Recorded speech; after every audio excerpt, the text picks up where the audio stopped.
Finding our way. Freedom's our anthem every night and every day. No more hiding, we're wise, no disguise. We are true in your world full of lies.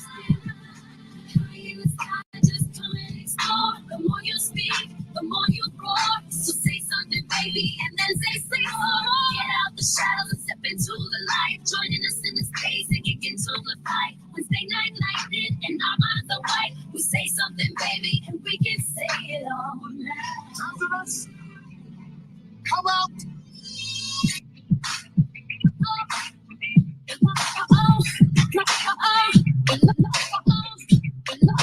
All right, world, you wanted the best, you got the best, the hottest man and woman in the land.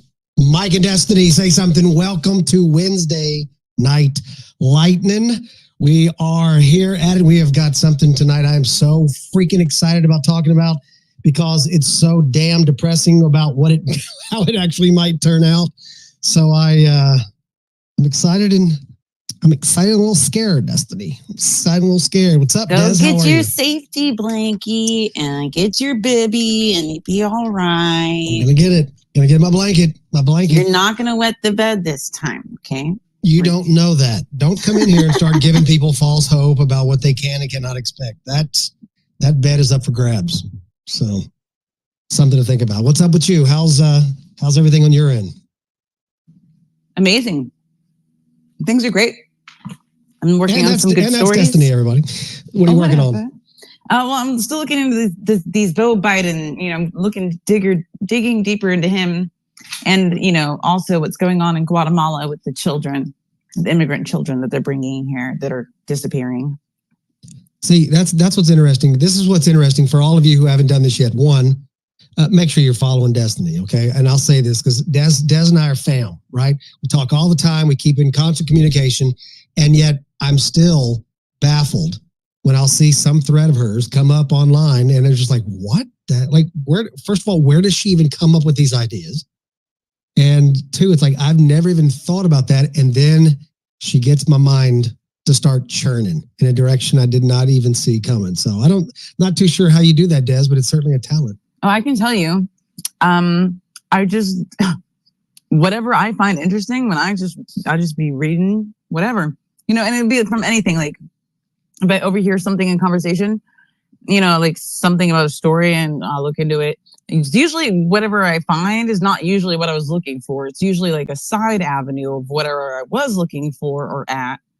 And then it led me to something else. So it's not predictable. That's what I'm trying to tell you. It's not a predictable method of sorting out, priorities in terms of stories. Like when I just find something I find interesting, part of me wants to share that. I'm just like, I want other people to know this.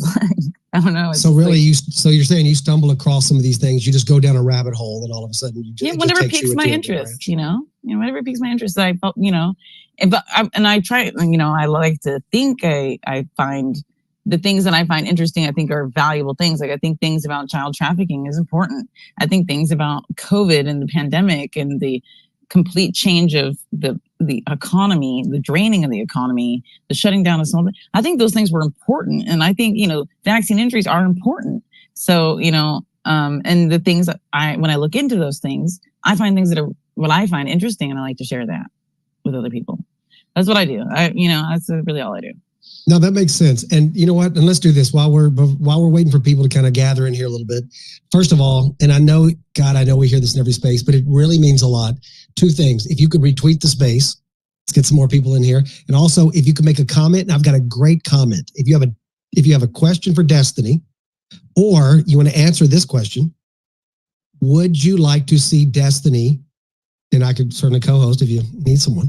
Would you like to see Destiny host a space where she explains how she does her research, like where she goes, how she goes off in these tangents, like literally a real-time lesson on how to do this research? I know we all use Google, we all use this kind of stuff, but it's like sometimes I don't use Google. Why would you use Google? I know you don't. I know you don't. That's what I'm saying. I'm saying we do, right?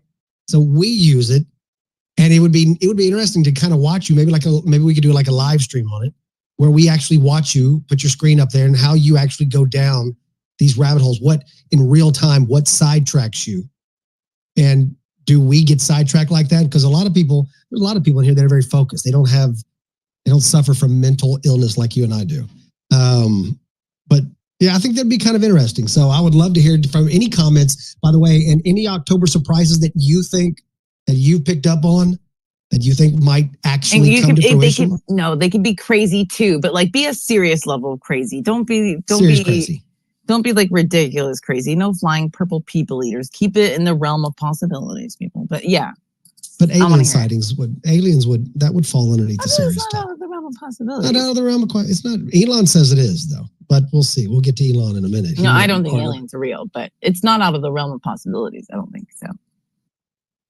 Well, if you could just retweet the space and questions you got in there, Des and I will both be checking that to make sure that we get that. We'll read them out there. We'll give you props for it, but make sure you follow her because she is absolutely fantastic.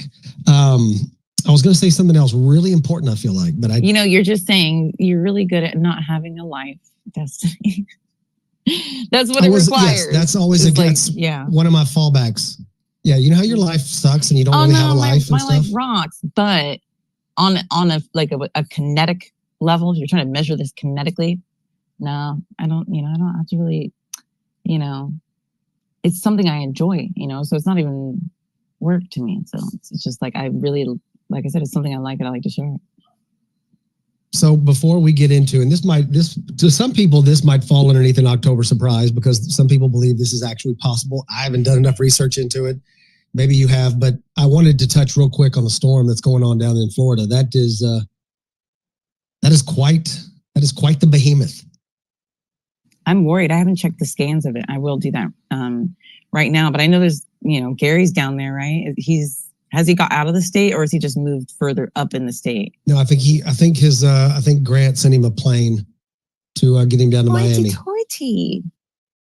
Exactly. Oh, I'll send the jet down to Sorry, Donovan. Will you please get the silver G5? Gary, I'm gonna have you down there. I'm gonna take you down to Miami. We're gonna 10x that trip. We're gonna 10x. We're gonna make money on the way, Gary. We're gonna make money. When you flying over, when you going down to Miami, I want you to look down when you're about 30 minutes out of Miami. I want you to look down there. You see that big, huge apartment? There's 600 complexes in there, Gary. 600. There's 600 apartments in there. That complex, that thing right now, that's $30 million. That's $30 million. That's generating revenue. See, that's generating revenue all the time, Gary.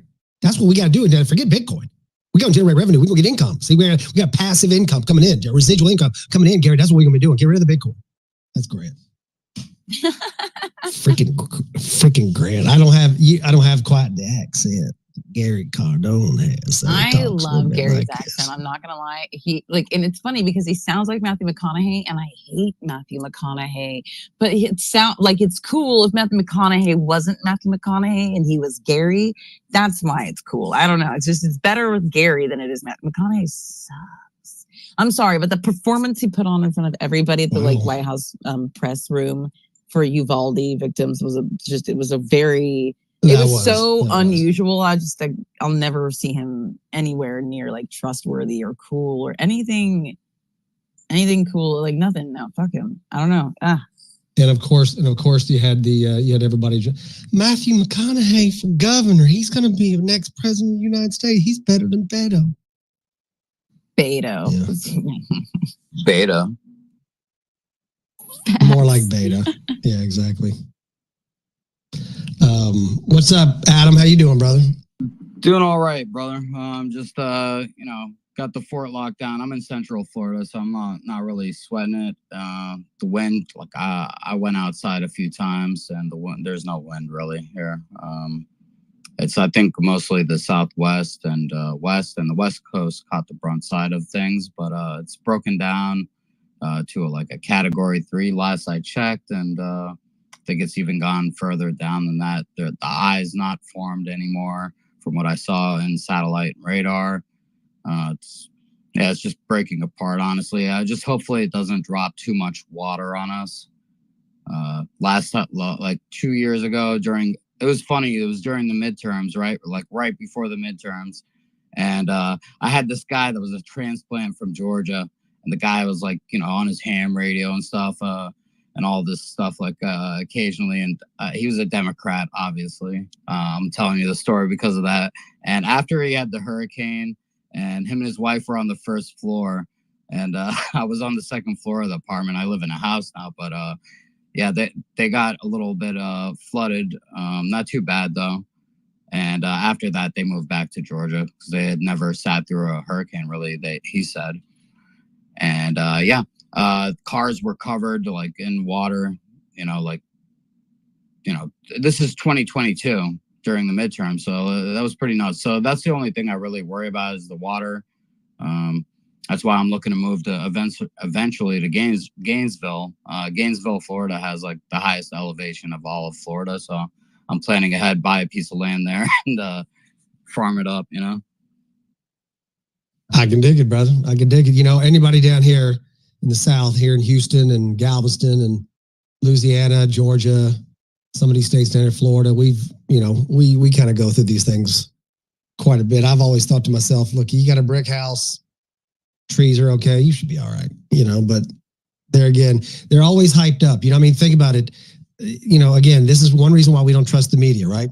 Because if you think about it, there's a snowstorm coming through and we're at snowpocalypse, right? This is the winter storm to end all winter storms.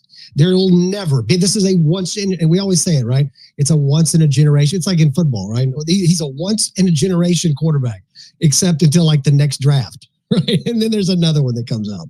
So luckily we have one down here in Houston, but that's a story for the day. But that's kind of part of these October surprises. A lot of people think that this weather, because I can tell you this, and maybe I'm missing this, and Des, maybe you can speak to this. I've never seen a storm form really kind of get its bearings at that part of Mexico and in the Gulf and then shoot straight east before. I've never seen. I'm not saying it hasn't. There's been one that goes from there straight north, a couple that have done that, and kind of one that kind of bellows a little bit east, but none have gone straight across east that I've seen, not since 1950, before at least that. I've experienced a couple that came in, went into the Gulf. They didn't form in the Gulf, but they went into the Gulf. The systems, it was mostly formed at that point, and then gained some strength in the Gulf because it's a warm body of water. That's what the Gulf does, is strengthen in hurricanes and add moisture to it. And that's the thing there. I've seen a few of them, Katrina, I've seen them, gain strength and hit Louisiana. So. Yeah, but my point is that forming though there, like really getting its bearing and then shooting straight east. I've seen a hurricane come into the Gulf, go over Florida and circle back into the Gulf, around through the Atlantic and come back into the Gulf before. Yeah, Mike, I was tracking this system since last week. It was just moisture, like when Helene went through, or Helen, whatever you want to call it. Helene, I think, went right? through. Yeah, after that passed through, I started paying attention to the radar, like down in the Gulf, and I saw some systems there, and like there's like three systems, and the one to the east of us now, and the one that's over us now, and the one to the west of Mexico that fed into this one, that helped it form. So those were the three systems that I was looking at, and that was like a week and a half ago. So it's not like it just came out of nowhere.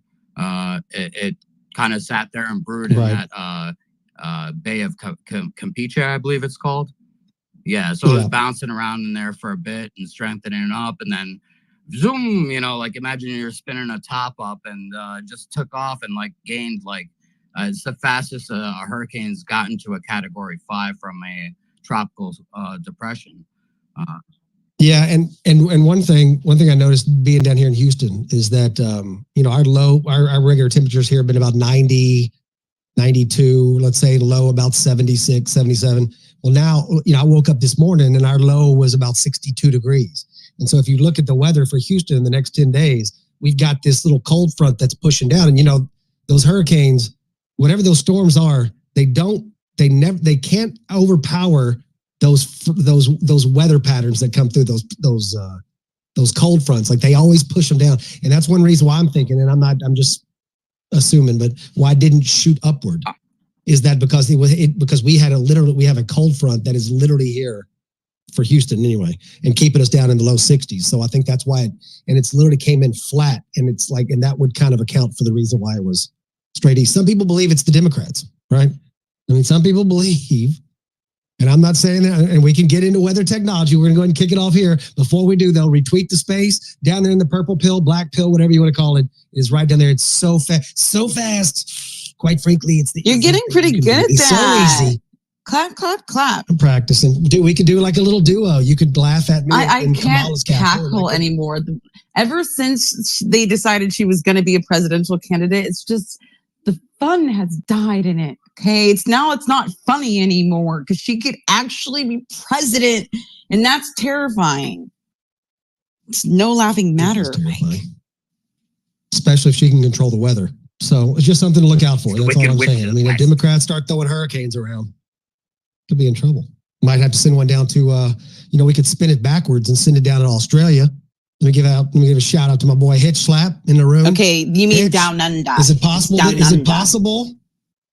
Down under, beer down there. See, is it possible that we can rotate these hurricanes and send them down your way, Hitch, or what? Yeah, they automatically, just like the toilets, as soon as they cross the barrier to enter Australia, they start spinning the other way. I've also been hearing this stuff about people controlling the weather, but not just in like a general way, but I heard a space about, there could have been 60, 70 people in there, and about 7 of them were all in unison saying pretty obvious that they've made the tornadoes, and we all know that they've done it, and everyone's like, yeah, anyone who doesn't know is a normie. And I'm like, all right, listen, I'm open to a lot of things, and I'm also not saying it's impossible, but I mean, does anyone in here really think they made the tornado using some kind of magical weather system? I mean, what's going on? Well, I watch my drain do the same thing, so I'm not sure if they invented the rotation. Somebody might take credit for that, but you would think that, and there's no doubt that they've probably experimented on it to some degree. They maybe produce moisture or things like that in the atmosphere. I mean, I don't think that's out of the question, with maybe directed energy waves. No, they absolutely do it. Dubai's whole weather system is ran by artificial cloud seeding. That for the entire country, Dubai, the whole thing is done in that manner where they control rains because, it's in the desert, so they have to, in order to keep everything nice there, they actually cloud seed like a mofo. And you can actually pay in the United States if you want to guarantee it doesn't rain on your wedding day because you want to have it in an apple orchard or whatever the fuck. Like, you can pay somebody like $10,000 and they will cloud seed for your event or rain cannon it and stuff. Like, they can do some pretty neat stuff, and it's becoming more mainstream. This is really what's really crazy about it. And I see a chemtrail right now. Like, I'm not going to joke. I'm going to take a picture and I'm going to post it in Purple. Redacted did an amazing piece today. If you guys watch Redacted or follow them at all, they had a DOD guy on today, and it was pretty fascinating. I can't remember everything, but you guys should go watch it. It was really good of how the different chemicals that they use to create different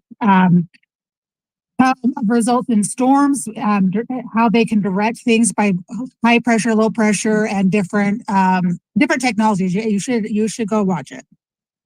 Sally, do you think that they made the hurricane? Do I think? Well, I mean, I don't have any evidence that they did it, but I know that they have the technology to do it. Do they do it? I don't know. Destiny, what do you think? Do you think they made the hurricane?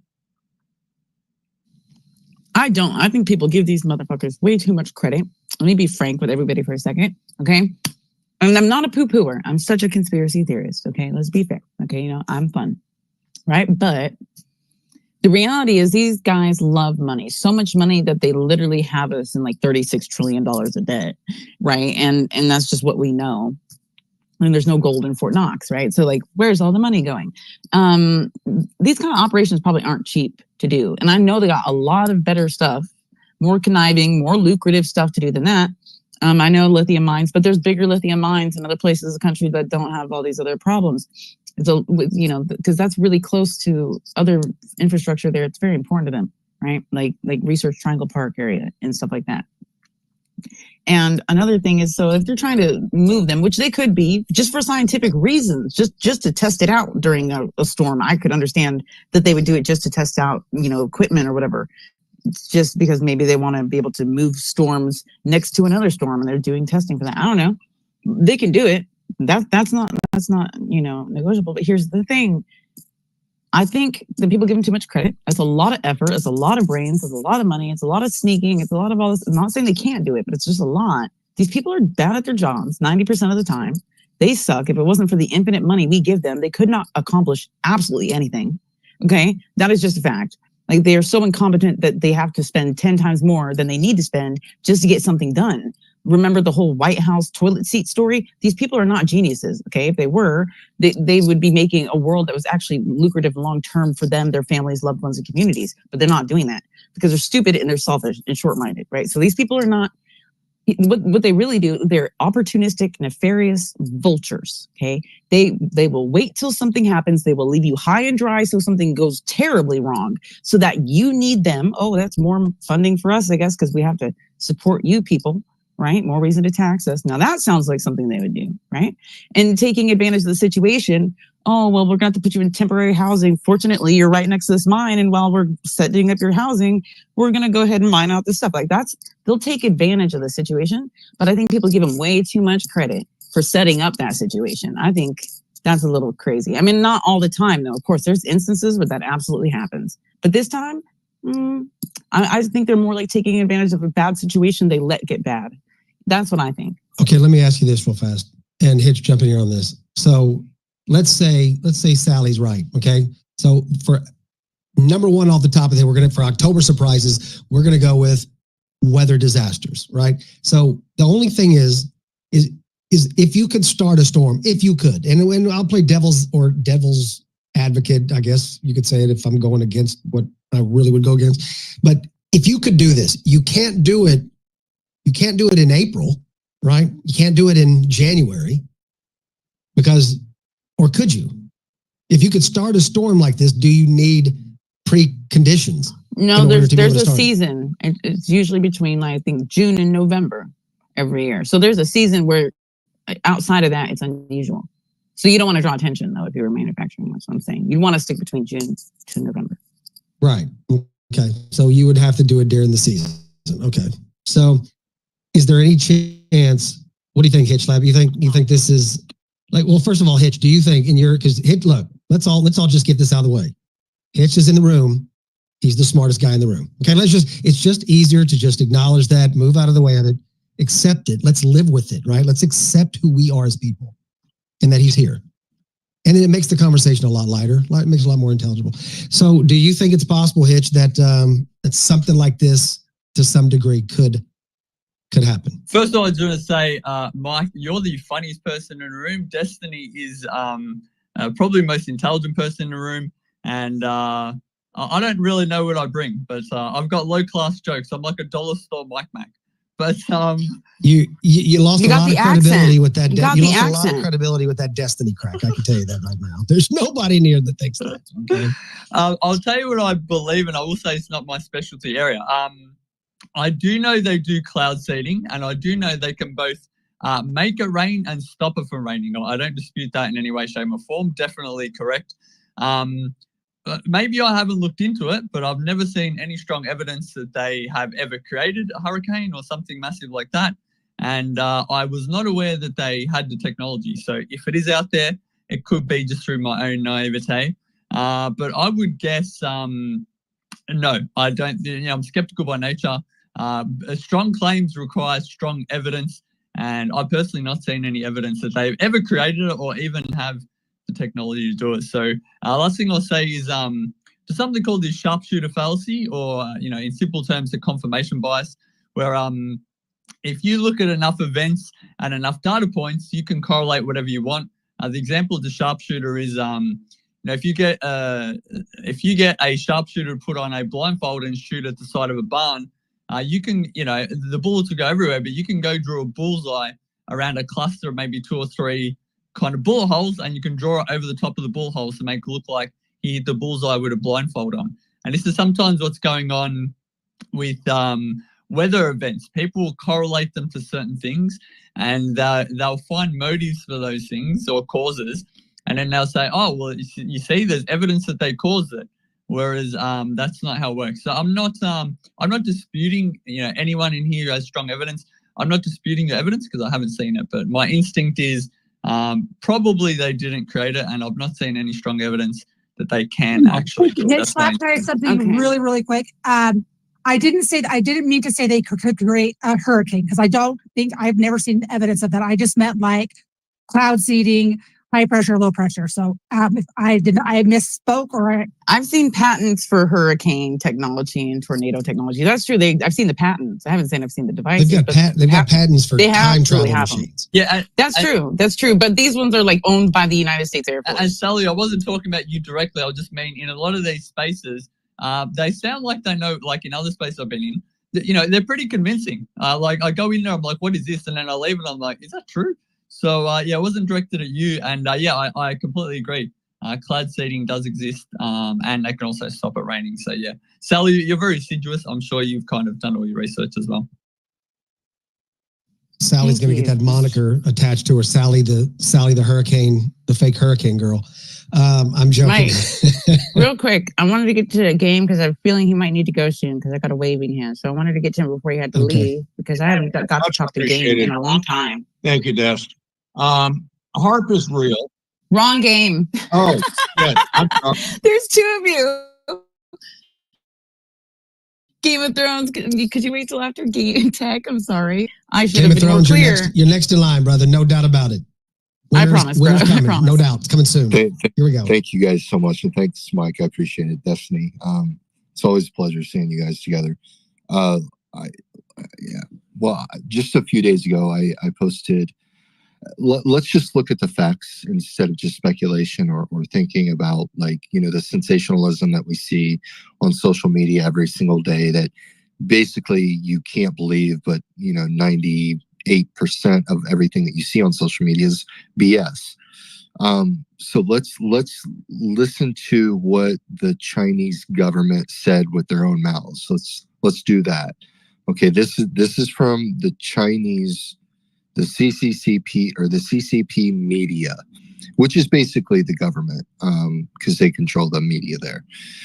China has adopted a strategy of hybrid warfare against countries that is considered hostile or potentially hostile.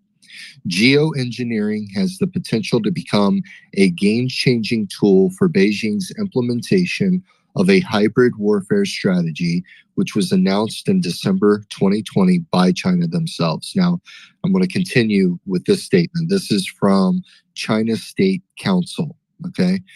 China State Council says weather modification may also be used to sabotage troop movements and logistic operations in border regions by artificially altering the rainy conditions, which would slow down the tactical movement of the adversarial on a real-time basis. Now, taking that in mind, and then I just posted some unclassified documents. This is military documents from our military, okay? And I'll read you just quickly. I know that you guys have a lot of hands, but the United States needs to incorporate the defense against direct energy weapons with the same intensity used developing anti-ballistic missile defenses. One of the major drawbacks to optical or direct energy systems is the inability to penetrate clouds or dense fogs. Advances in technology are beginning to bring weather phenomena under our control, unquote. This is classified documents literally from our military, not from social media sensationalism or social media propaganda or lies. This, that I directly got this from the military. So I just wanted to put that out there. Yes, we do have those systems in place. Yes, weather modification is a real thing. This is not fake. And I'm using the government's own words, not mine, not anyone else's. And this is coming from them directly. Thank you, guys. Appreciate that, brother. Yeah, let me ask you a quick question, and Hitch, I want you to respond to this as well.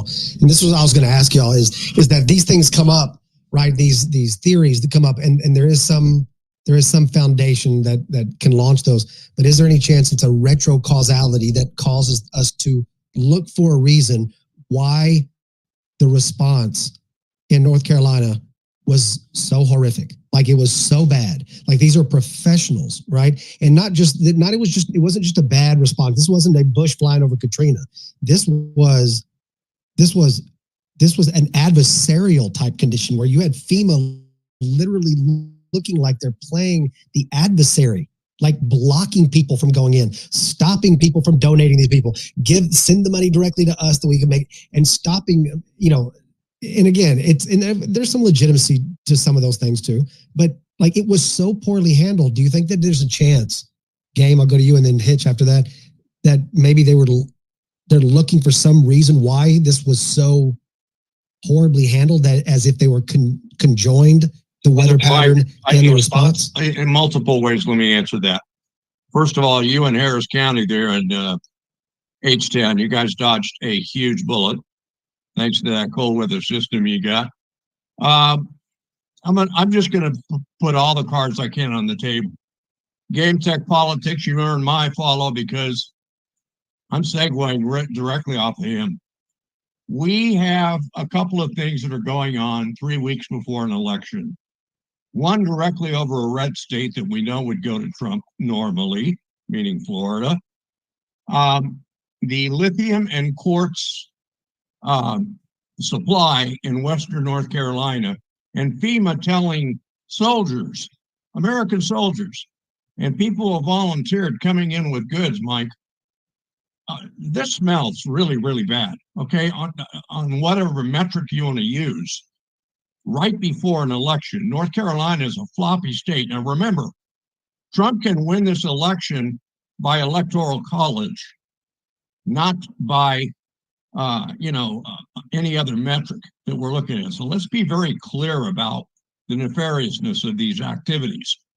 Now, Hitch, I'm not going to disagree with you, but HARP was created so that the government or whatever powers that be could play with weather systems. We know they cloud seed, all right. And like one of you gentlemen, or I think it was Sally, talked about, dumping rain on your wedding if you want it or whatever.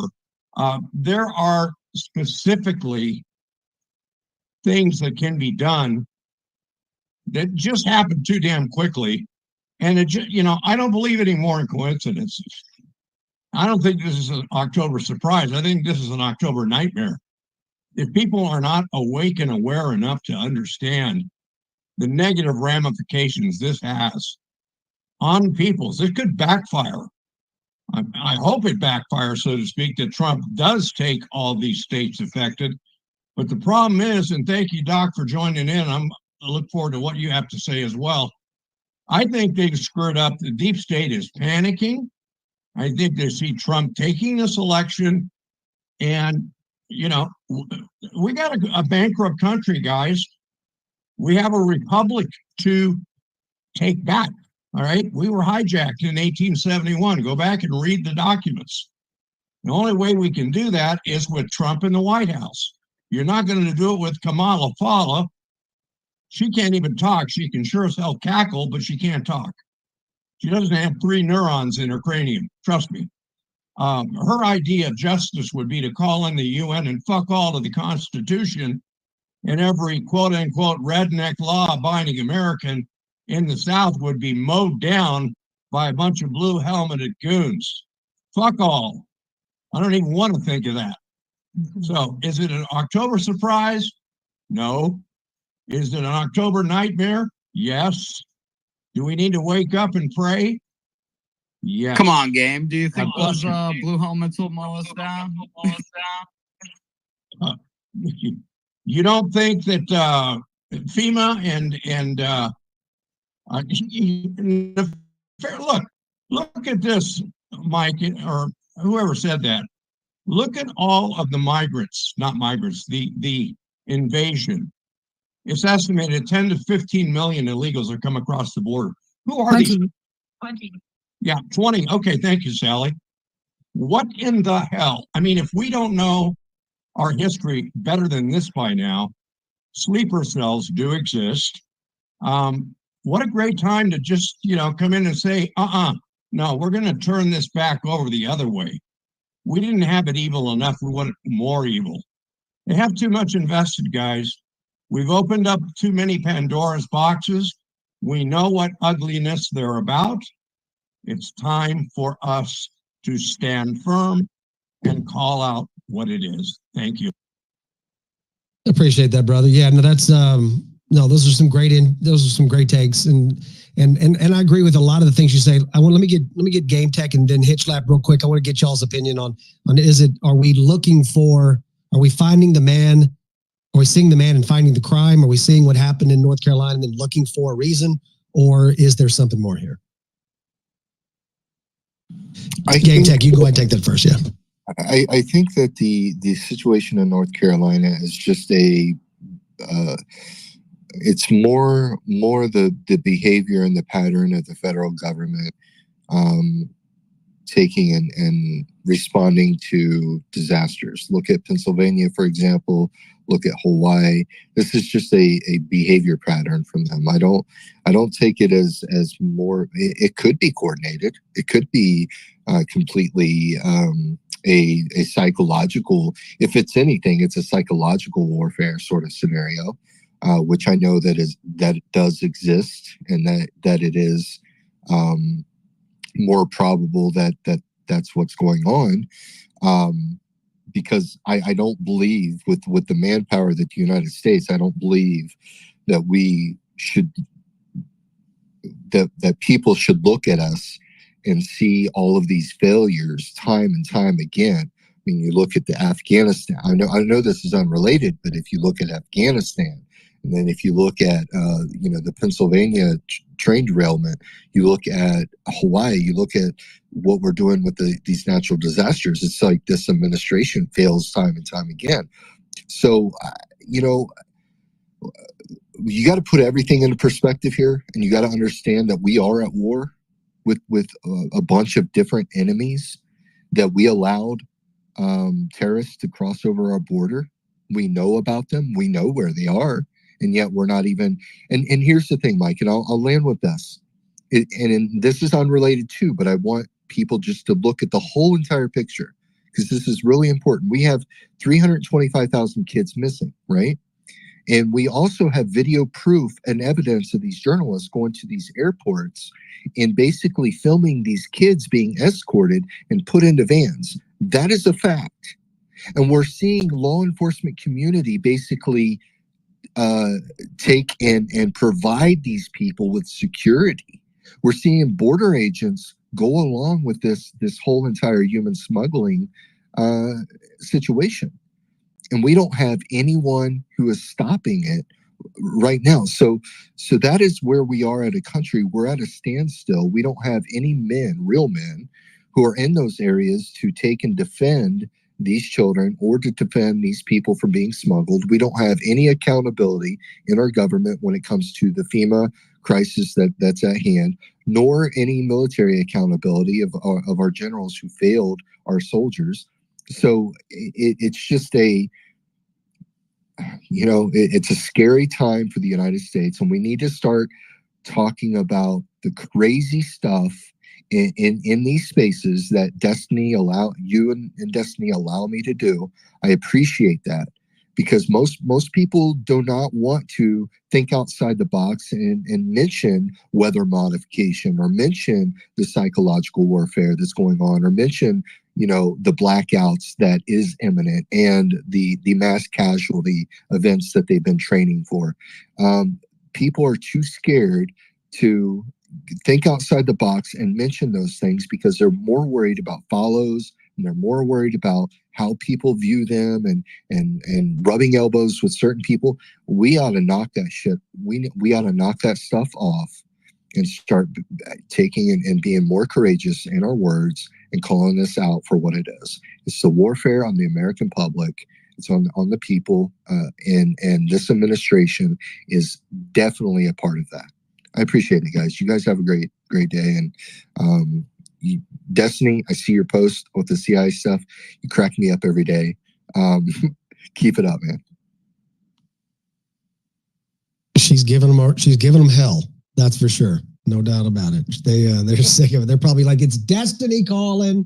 Just do the message thing. She'll be fine. It's fine. It's been 1,000 days, for God's sakes. Hitch, what do you think about this? Are we looking like I think what Game Tech just brought up is something pretty interesting in the fact that the symbols that are being forced down our throat, this look of like we're incompetent over and over and over again. It does almost make us look to a conspiratorial type way because we've never been this incompetent. And then again, I think in the last several years, we found out that the box, thinking outside the box, once we found out the box had 7 sides, it got kind of scary, and so like, what do you think? We're like, everyone likes to toss around like psychological operations, which is absolutely going on, but they've graduated that concept to something called cognitive warfare. And cognitive warfare means to do exactly what's going on. It changes our literal belief systems. It's not just, outbursts and small like color, revolutions. It's much long lasting. It's meant to demoralize the country from its government. It's meant to make you question everything. And these are weapons of mass distraction they're using with this kind of front of war. Like, this is a different face of war.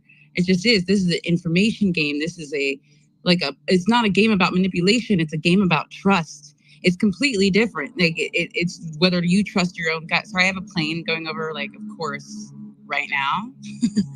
But it's all about trust, not manipulation. They want you to believe in people. They want you to believe in a narrative. It's not about you disbelieving, because you believing in the things they manufacture will leave you in disbelief sooner or later, because that is the nature of why it's constructed around you that way. Like, it's meant to make you question. Like I always say, my favorite and only favorite thing I've ever liked from a CIA agent, the only thing I'll ever believe from the CIA, was Director William Casey, when he said, "We will know our misinformation campaign is complete when everything the American public believes is false." And that is the only time I believe them. And I think they're living it out perfectly right now. Like, the distractions are so ingenious. And it's funny because I hear people get so passionate about these certain topics that are just headline topics, and they'll get very emotionally invested. And that's what they're wanting. They're trying to figure out the best emotional response. So they toss out all sorts of ones, and they're, best believe they're taking notes, of what's the most effective. And I watch people's attention span on one topic, though.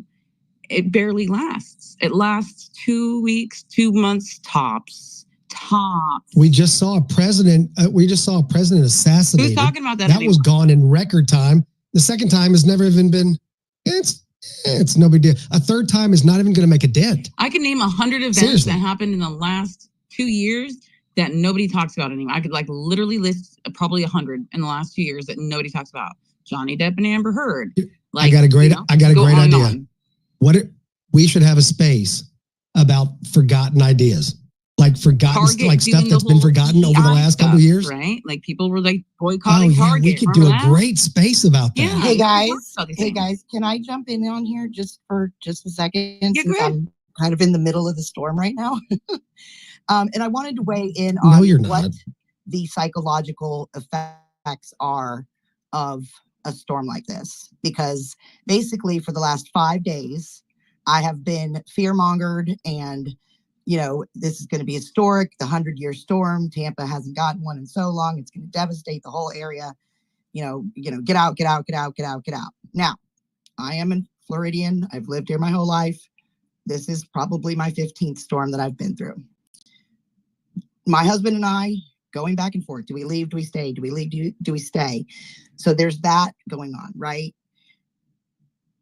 Every time I've been, this is the first time that I've been in this situation where I don't trust the government, that I don't think that they're competent enough to do their job. And that's different than in the last few years, like the hurricanes I've been through. But before that, it was always like, oh, if anything happens, insurance companies are going to come, the government's going to come, everything's going to be fine. So there is definitely a psychological thing going on between the weather channels, all the different radars you're getting, everybody's talking one way or the other. And then by the time you get to the storm, you've made your decision, you hope it's the right one, you've got everything tucked away.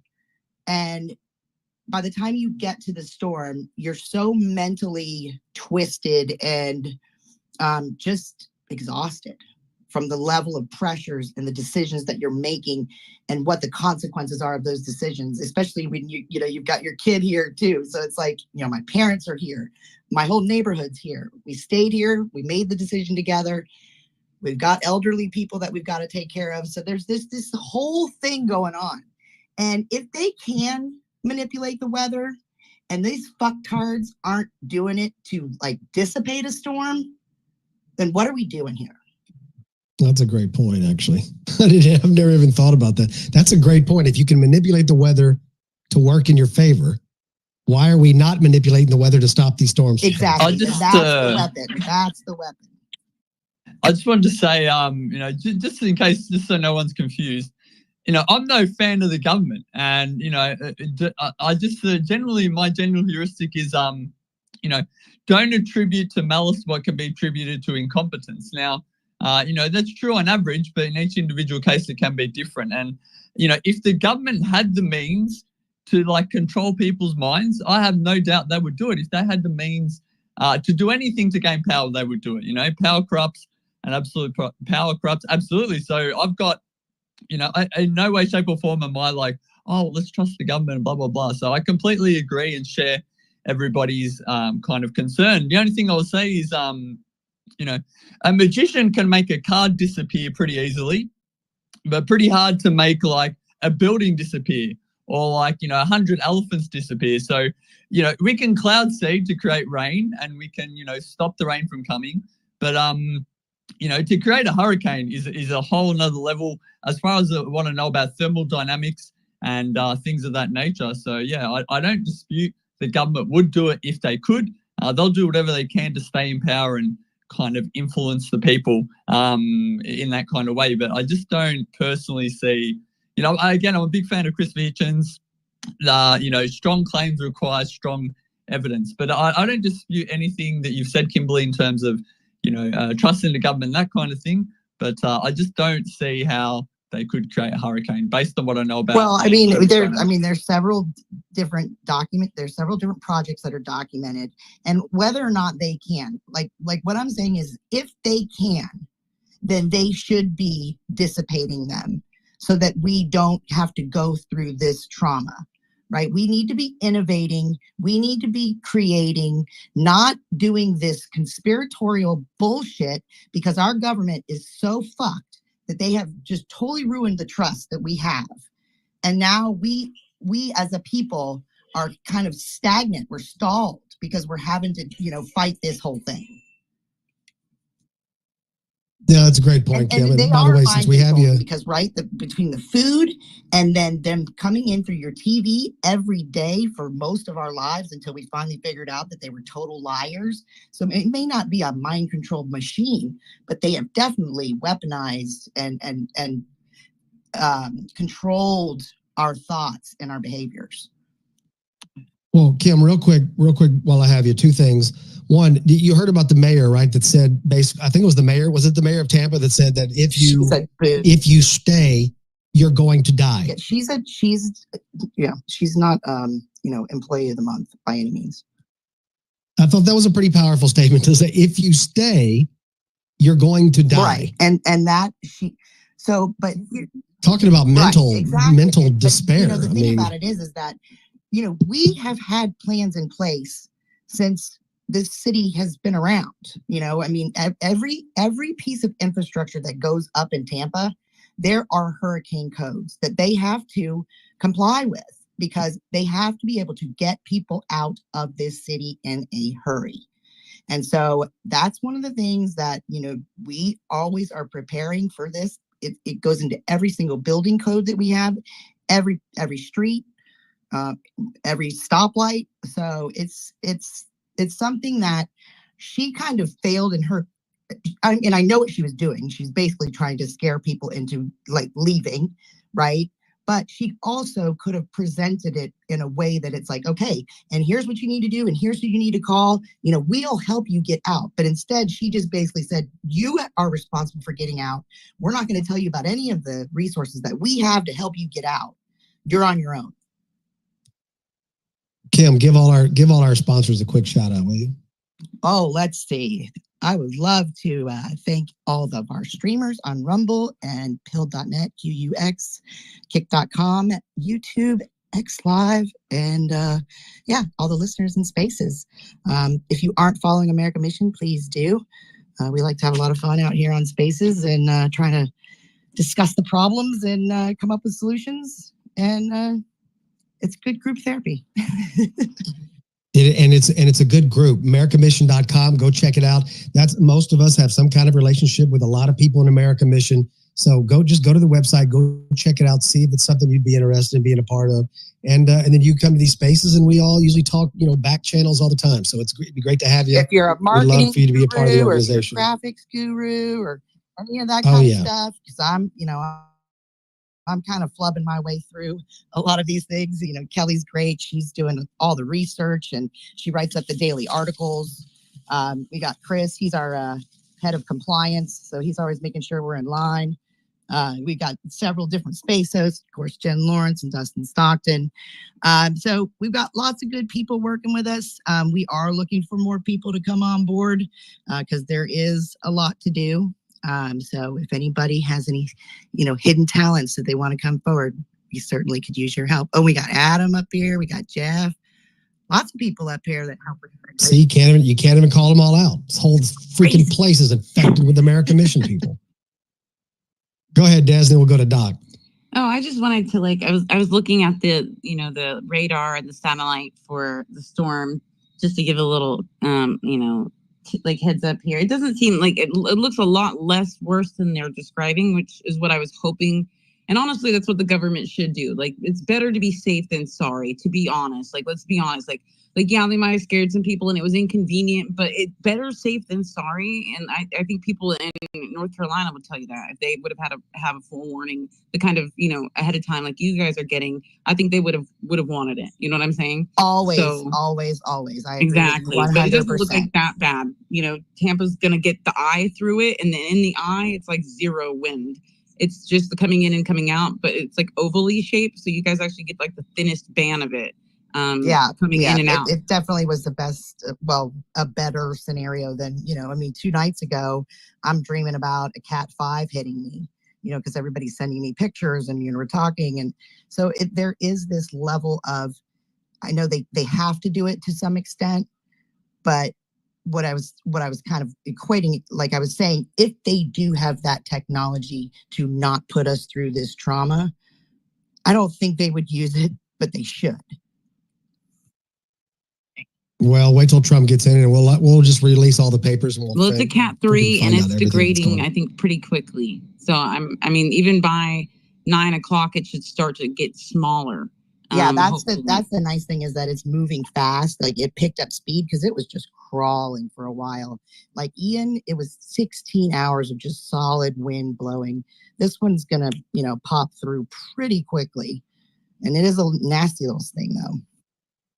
Well, we'll get it in and we'll get it out. Doc, what's going on your coast? Any good weather out there for you? I'm sitting outside by the pool. It's about 83 degrees. Not a cloud in the sky. I'm surrounded by liberals with blue hair and green cars. I think I'd prefer the hurricane, bro. Anyway, so I've heard a lot of different points here. I have, of course, opinions on almost everything. So as far as creating a hurricane, I agree completely with Hitch. I think there's certainly a lot of inventions and papers and government research into making weather, and there are some technologies that have proven to work. Local areas of farmers have tried cloud seeding successfully at times, other times not successfully. I do not believe that the government has the ability to create a hurricane. I think that's a step way too far. I think people are getting, and people are exhausted from the psyops. You know, a great space would be let's recount all the psyops over the last 4 years, right? I mean, you can go back even 8 years because all of these things have, I think, something in common, and that is a reaction to the love and support that Trump has created among the MAGA community here in the country. Combined now over the last year or so with Elon Musk providing a, say a 90% free speech zone where people can share these ideas. And some of these ideas are shared by people that have an agenda that isn't necessarily to the truth. So a lot of people, now that it's monetized too, I see too many accounts that I formerly respected just trolling some of these popular topics like, oh, hey, they created the hurricane. Hurricanes don't start in the Gulf of Mexico like this one did. Hurricanes have never caused the floods in the Appalachian states the way they did. Historically, these are all easily disprovable facts. You just have to do a little bit of research, have a little bit of curiosity, or have been around as long as I have and have seen some of these things for myself. So as to the hurricanes, no, I don't believe that's something that the government has done to us. I do agree with Kim that the government's reaction to this has been intentional and purposeful to hurt the people, to slow down the ability to record a vote or come to the polls or have electricity to get on the internet. I think that might be their intent. I think it's completely foolish, though. I think, like most of the Democratic campaign at this point, whatever they've done has been completely counterproductive and not in their own self-interest. Kamala's recent slate of media appearances, completely unprepared for the questions that she knew what she was going to get. We should not be fearing these people. Yes, they have control. Yes, we should fear the people who control them. Who's controlling Kamala? I happen to think it's Obama. I happen to think that we've got pedophiles and Zionists who are, influencing our government and election to an extent that's problematic. I've been talking about the pedophilic problem in this country for a lot longer than since 2016. And you see all the signs with Biden. You see the signs in his kids. They act exactly like someone who is attending to someone who molested them. So, and 300 and some odd thousand missing kids. I've seen the videos of kids being hand walked through the airports. This is all very, very, very wrong. It's evil. I'm not a religious person at this point, but I do believe in evil. It doesn't have to be vested within a religious context or presentation. But this is good and evil. Trump and MAGA is good. We're trying to save our country here, our way of life, preserve our freedoms for ourselves and our children. And there's no end that I'll go to make sure that happens, including refreshing the tree of liberty at some point, if that's what it comes down to. But here's what I think. I'm very, very optimistic. I have been for months now. I think these are the dying dregs of the left's power. I think those at the very, very top who won't be touched, like Soros or Clinton. I hope Clinton gets touched, but I'm not confident that she will be held accountable for what she's done. What she's done over Russiagate, what she did in Haiti, what she did in South Africa. It's a very, very evil person, and she needs to be taken out. But as far as the effect on the election in the Carolinas, I think this is going to work to Trump's benefit. Yes, it is going to be more difficult to vote. Yes, there are still government officials throughout the South, in Georgia, North and South Carolina, that seem to want to try and steal the vote again. I just don't see it happening. I see that even Democrats and long-term liberals are looking at the country as it's falling apart. After we've elected or nominated a Democratic candidate who's never received one vote. And for those who don't know, she did not receive a vote as Senator of California. She was appointed, right? She didn't receive a vote as the vice president, and she hasn't received a vote in the primary for president, right? She was appointed, she was installed, and someone controls her.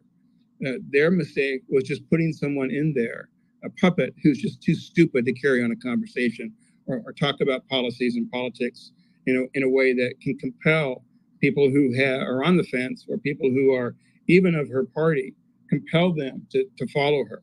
So, I'm optimistic that Trump's going to win. I think they are going to try and cheat. They are going to use 15 million illegals if they can to vote.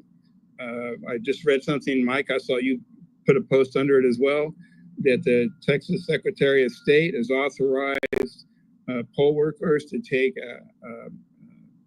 identification from foreign countries and foreigners.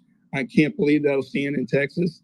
I think the AG is going to be coming out swinging here probably by the end of the day, because these guys, I'll end with this, the rapid response, the political campaign, the rapid response of the Trump campaign to anything the Democrats try is almost immediate. Between Elon, he's posting like once an hour. Now he's donating millions, both into Pennsylvania and Texas, to support constitutional values.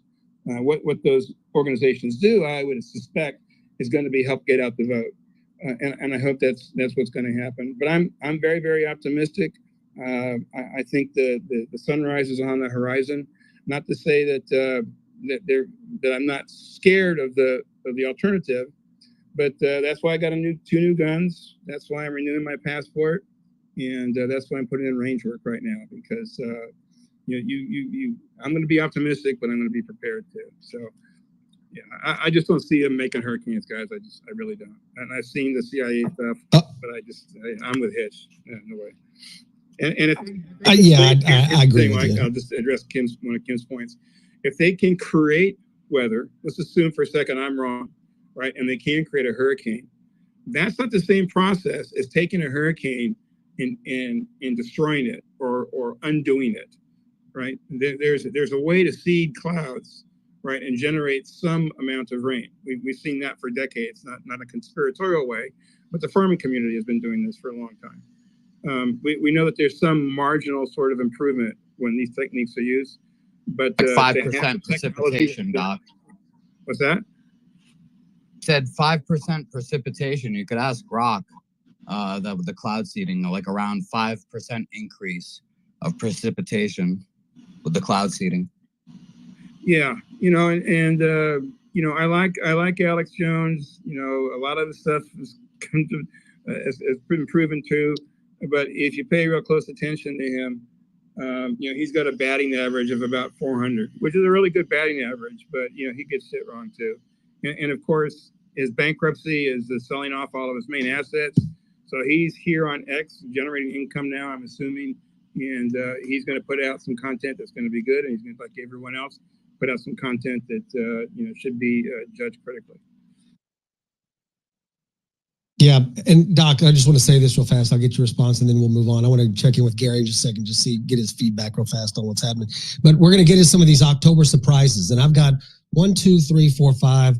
I've got 6 of them that I'm going to start talking about here in a minute. And I think one of them is really good if I can pat myself on the back. But I just want to say this real fast. I love watching DeSantis. This situation reminds me of just how great a freaking governor Ron DeSantis is, right? Like when Kamala did her little thing about he didn't get my phone call, and DeSantis is basically like, you ain't never called before, ever, in any storm to talk to me. And I've already talked to your boss, so don't even worry about it. I thought DeSantis was freaking, it just reminds me why, and look, not everybody's meant to be president, right? Some people are hell of a governors. Yeah, hell of governors. You know what I'm saying? So it just reminded me, and I just wanted to get, what do you think about that? Well, I was a DeSantis fan until he ran against Trump, his mentor and the guy that he really owes his position as governor. And And so I looked into his background. I put Substacks out on this. DeSantis belongs to the Bush military-industrial complex. There's a dozen different data points that suggest this. But that being said, and I think that's what prompted his run against Trump, which politically was a really dumb move. I mean, he could have waited 4 years and been, in all likelihood, been a top 3 candidate to be Trump's successor with MAGA. Terrible move. And horrible decision. I think Jeb and George Bush pushed that on him. Jebby has never gotten over the ass reaming that Trump gave him in 2016. He's been very, very bitter. Jeb was raising money all along the way for DeSantis in his reelection bid. And you see him on the podium with DeSantis on many, many public occasions, including in his swearing in 2022, last time he got reelected, whenever that was. He is a former governor. I'm glad he's stepping up. And Gary, I'm glad he's stepping up and being a good governor. That's what he's supposed to do. But I think politically, it's the best thing he could do to reestablish himself with a conservative base and hope in 4 years that what he did with Trump goes away. So I think he's politically astute, but I still don't trust him. I'm glad he's doing a good job for Florida. Yeah, agreed. Yeah, I think sometimes they get overtaken by some of the power that's literally put right at their feet. Like you're saying, I could be the most powerful man in the world. I think that overwhelms people sometimes. I think you're absolutely right. I think Ron got caught up in that. It was a dumb move. Strategically, it was horrible. It was just a terrible. His advisors should have been fired. They weren't making good moves at all anywhere across the board. I saw reopen Chris in the first space in like months and months and months. Yesterday or the day before. Too funny. Yeah, it's weird. Well, I'm glad he's got his head back in the game. That's for damn sure. Absolutely. Hey, Gary, wanted to check in with you, brother. How are things? He better not be paying. Yeah, right buddy. now. There. I just saw a lightning strike. First lightning strike I've seen in Miami.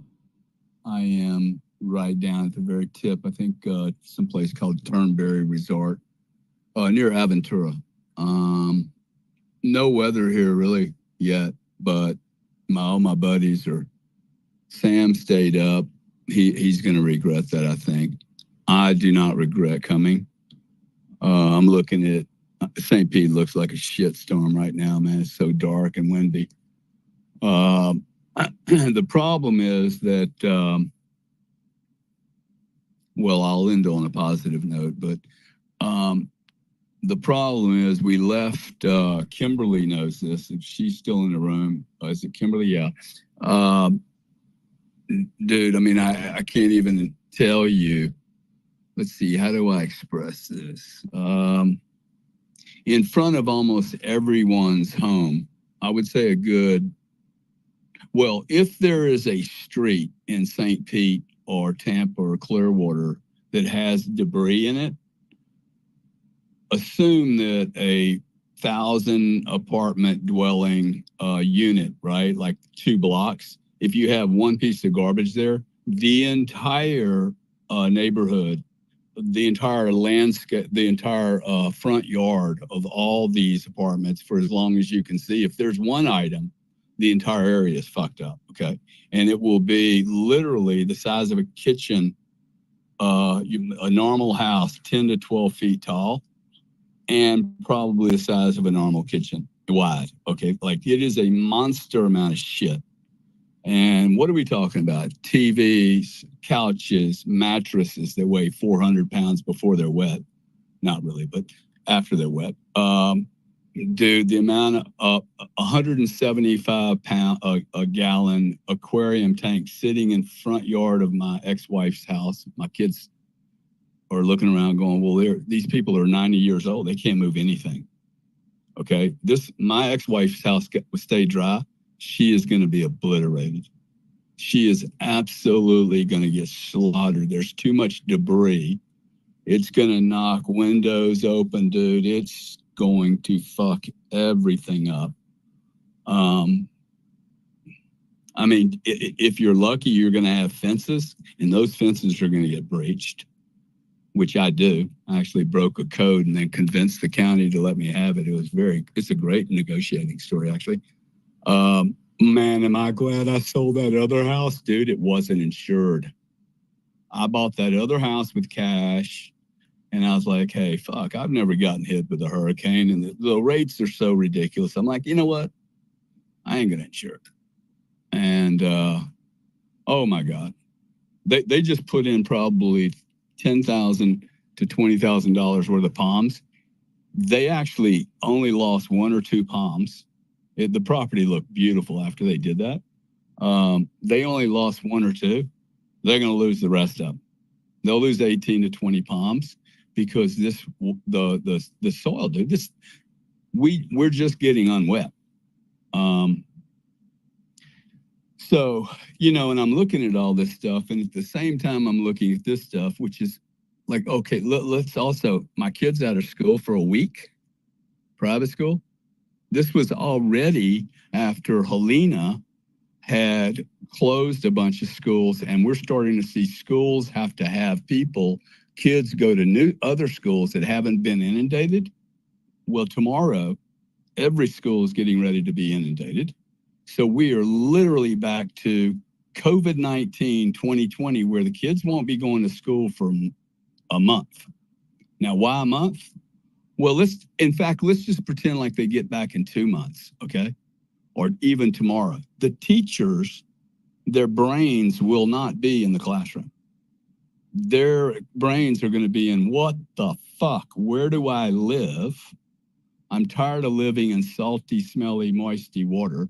Okay, I mean, this is going to be a mess, guys. When you really think it through, and I'm not trying to be a drama queen. Now, the good news is we will repair from this, because the outreach I have seen, Mike and Destiny, like, I am absolutely going to continue this media stuff I'm doing, because I have had so many people. That little dumb video I did last night, hey, man, I'm getting the fuck out of here, you know, I'm whatever. Within hours, it was 108,000 people had seen this video. And that really impresses me, right? I have no clue what that video is at right now, but that's telling me that this is, you know, one, I'm going to stay up all night tonight. I'll try to link in with my buddies in St. Pete, because I just see people getting a lot of help. And on the positive side of this, I am seeing a lot of humanity come together. I mean, I am really been touched by the amount of love and care and genuine interest from other people. And so it is these type of events. For instance, my brother and I don't spend a lot of time together, and have not for many, many, many years. And my children and his, right? My kids have not had a lot of interaction together either, because we were just so busy, and there's lots of different reasons. But nonetheless, they spent 5 hours last night. I would not be here. I would not have gotten on his airplane had this event not happened. My kids spent 5 hours with his kids last night, and they really got reunited and reconnected. So there's some real beautiful stuff that comes out of this kind of catastrophe. What we cannot fix, however, because we will fix this and it'll make us stronger. I sent Destiny and Mike a couple of things that are going on other sides of the world, and which leads me to what I think is happening here. I think we are very, very, very close to martial law. If we're not, I mean, everything is cooked up. If I'm a bad guy, if I'm a bad government guy and I'm trying to manage this planet, I need to lock the whole thing down into a COVID event again, but I need a really good reason to do it.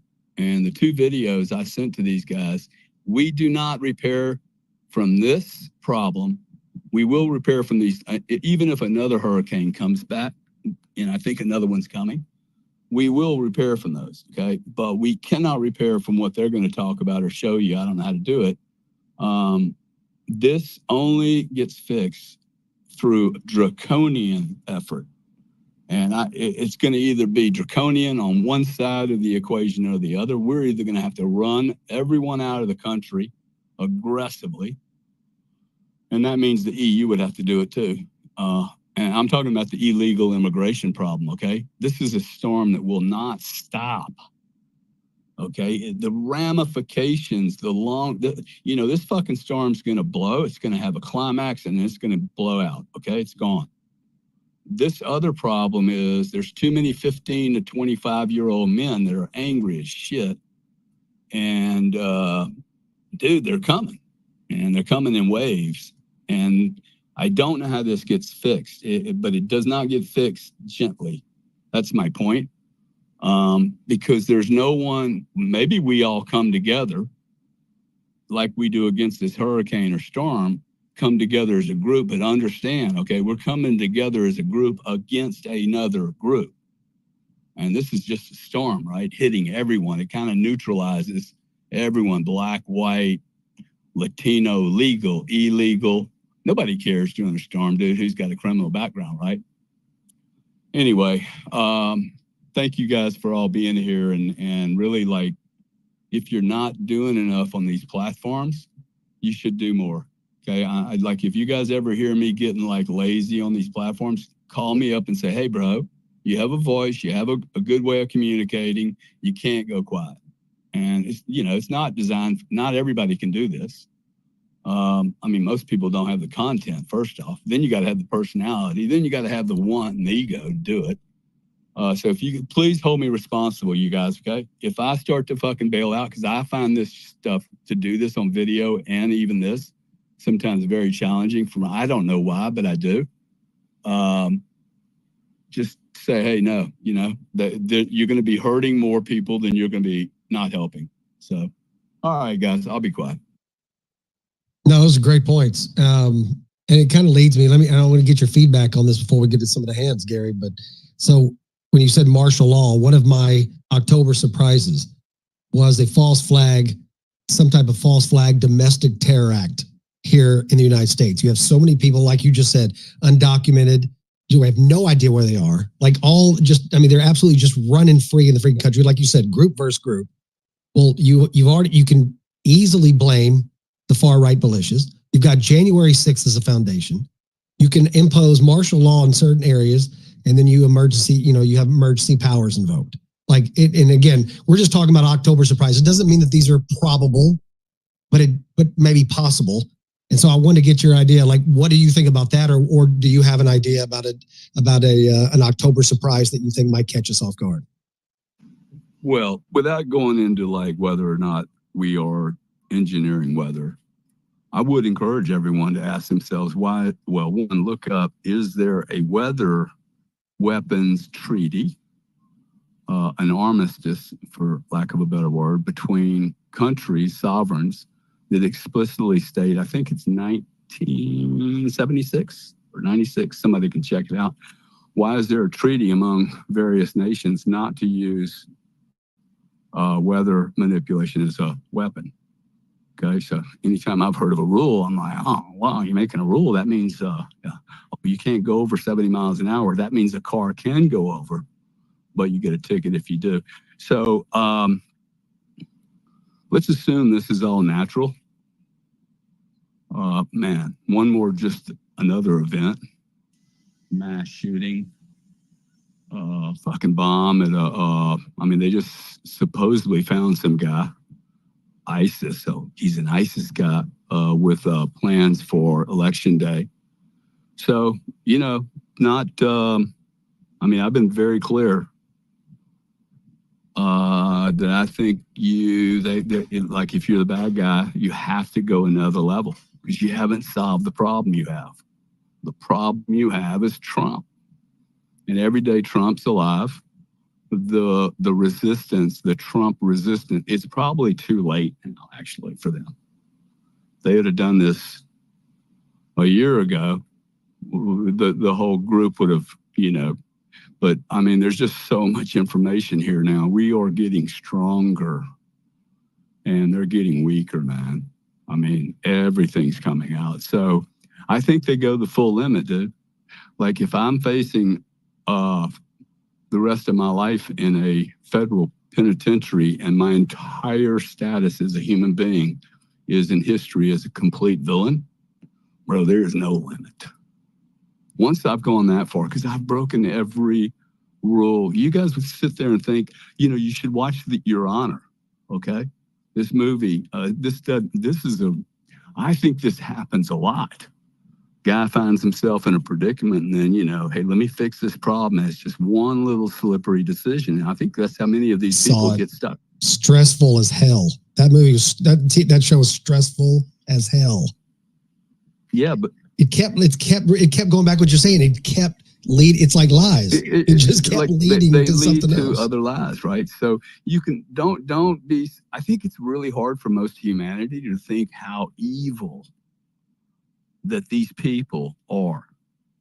Okay. But just assume that they're aware of, dropping a bomb on some people and it was kids and they knew there were kids there. Dude, you don't go to bed at night after you made that decision in a committee and not think, fuck, I just killed 18 kids. Dude.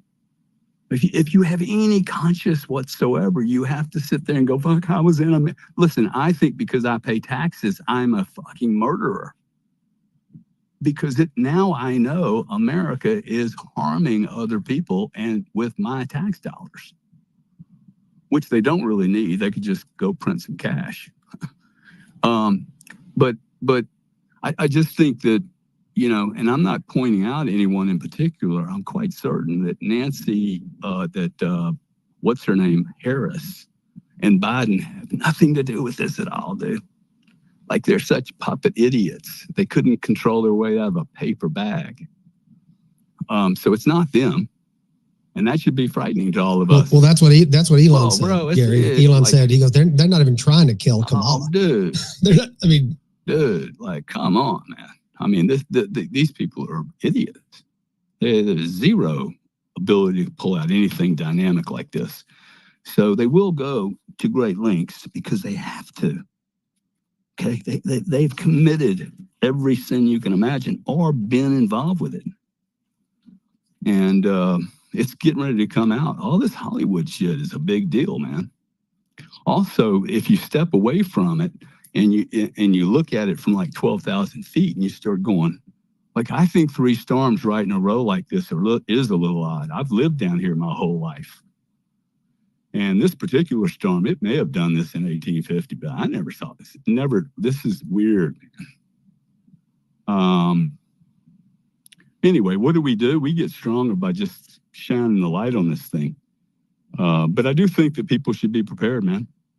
I mean, I have reassessed my entire position at my home and in my cars and in my planes. I'm expecting a problem.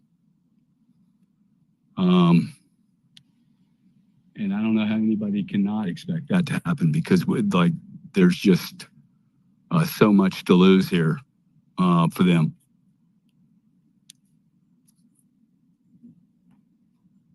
Yep, I agree. I think the same thing. I couldn't unmic. I said, I agree. I think things could really pop off.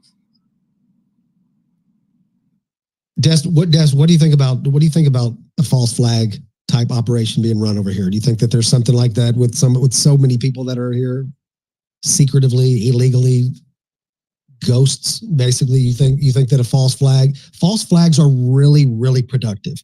Like, they're really solid plays. You know what I'm saying? Yeah, but they've run so many now. I think the American people are catching on though. That's the thing, is they have to become more and more creative every time. Yeah, that's true. My last October surprise, we're going to get to in a little while. My last one, I think, is a really, really good one. I'm really excited to freaking say this because I came up with it myself. But yeah. So anyway, let's do this. Let's get to some of the hands. Des, do you know who was next? We'll get to some of these hands. I have a lot of people no requesting idea in there. Who's next, actually. I know how. I'm just trying to make you feel involved. Retweet the space. Retweet the space real quick. It's so fast. Quite frankly, you got to stop. You're getting too good at that. Like, you're getting really I know. Good. Yeah, I'm a little tan, a little orange skin. Just retweet it real quick. But if you could accelerate a storm, maybe, I do think you should ask yourself, Doc's so sure that this can't happen, and Hitch is, hey, really? Well, why would you have a treaty?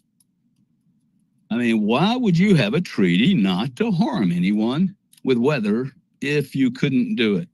So let's say they heated up, they figured out shit. I mean, we know there's seed in the clouds. Come on. I mean, like if you have just go look at the UK sky, it is stunning what they do to the UK. I mean, I could play chess, multi-dimensional chess on the fucking UK skyline. And I've lived there long enough to know it used to not be like that. Absolutely, you did not see 88 freaking straight vertical lines across the sky every day, man. Assuming it was a bright day, then all you saw was cloudy shit. So, Penny's down there. But their weather hadn't really changed, but we know Dubai's doing it. And you know, like these crazy fucking people, dude. They think they're gods. And what if they release that freaking one monster thing and they're like, oh shit, that really worked, dog. Oh God, we just lost Mississippi. These people fucking wouldn't admit that shit.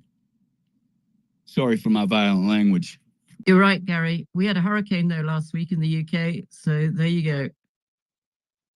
Oh, I heard Acapulco had a hurricane at the same time Helena was here, and it's wiped out Acapulco, man. You have 100,000 acres of Wyoming land on fire right now. The largest fire in Wyoming history, I think. Please check me out. I have not had a lot of time to do a lot of research, but it was like 20 or 30,000 acres. We've had 100 lightning strikes, dude, in central and that part of Florida in 5 hours, dude. 100 tornadoes. 100 tornadoes. Do you understand the fucking damage that's going to be done when they start hitting houses or bridges? So I think that's pretty good false flag. You know, I mean, you don't need you don't need to create the whole thing. All I need to do is, oh shit, man, I think what's going on out of North Carolina, Fort Bragg is fucking heinous. It's heinous. 82nd Airborne isn't sitting right on top of Nashville in spades, dude.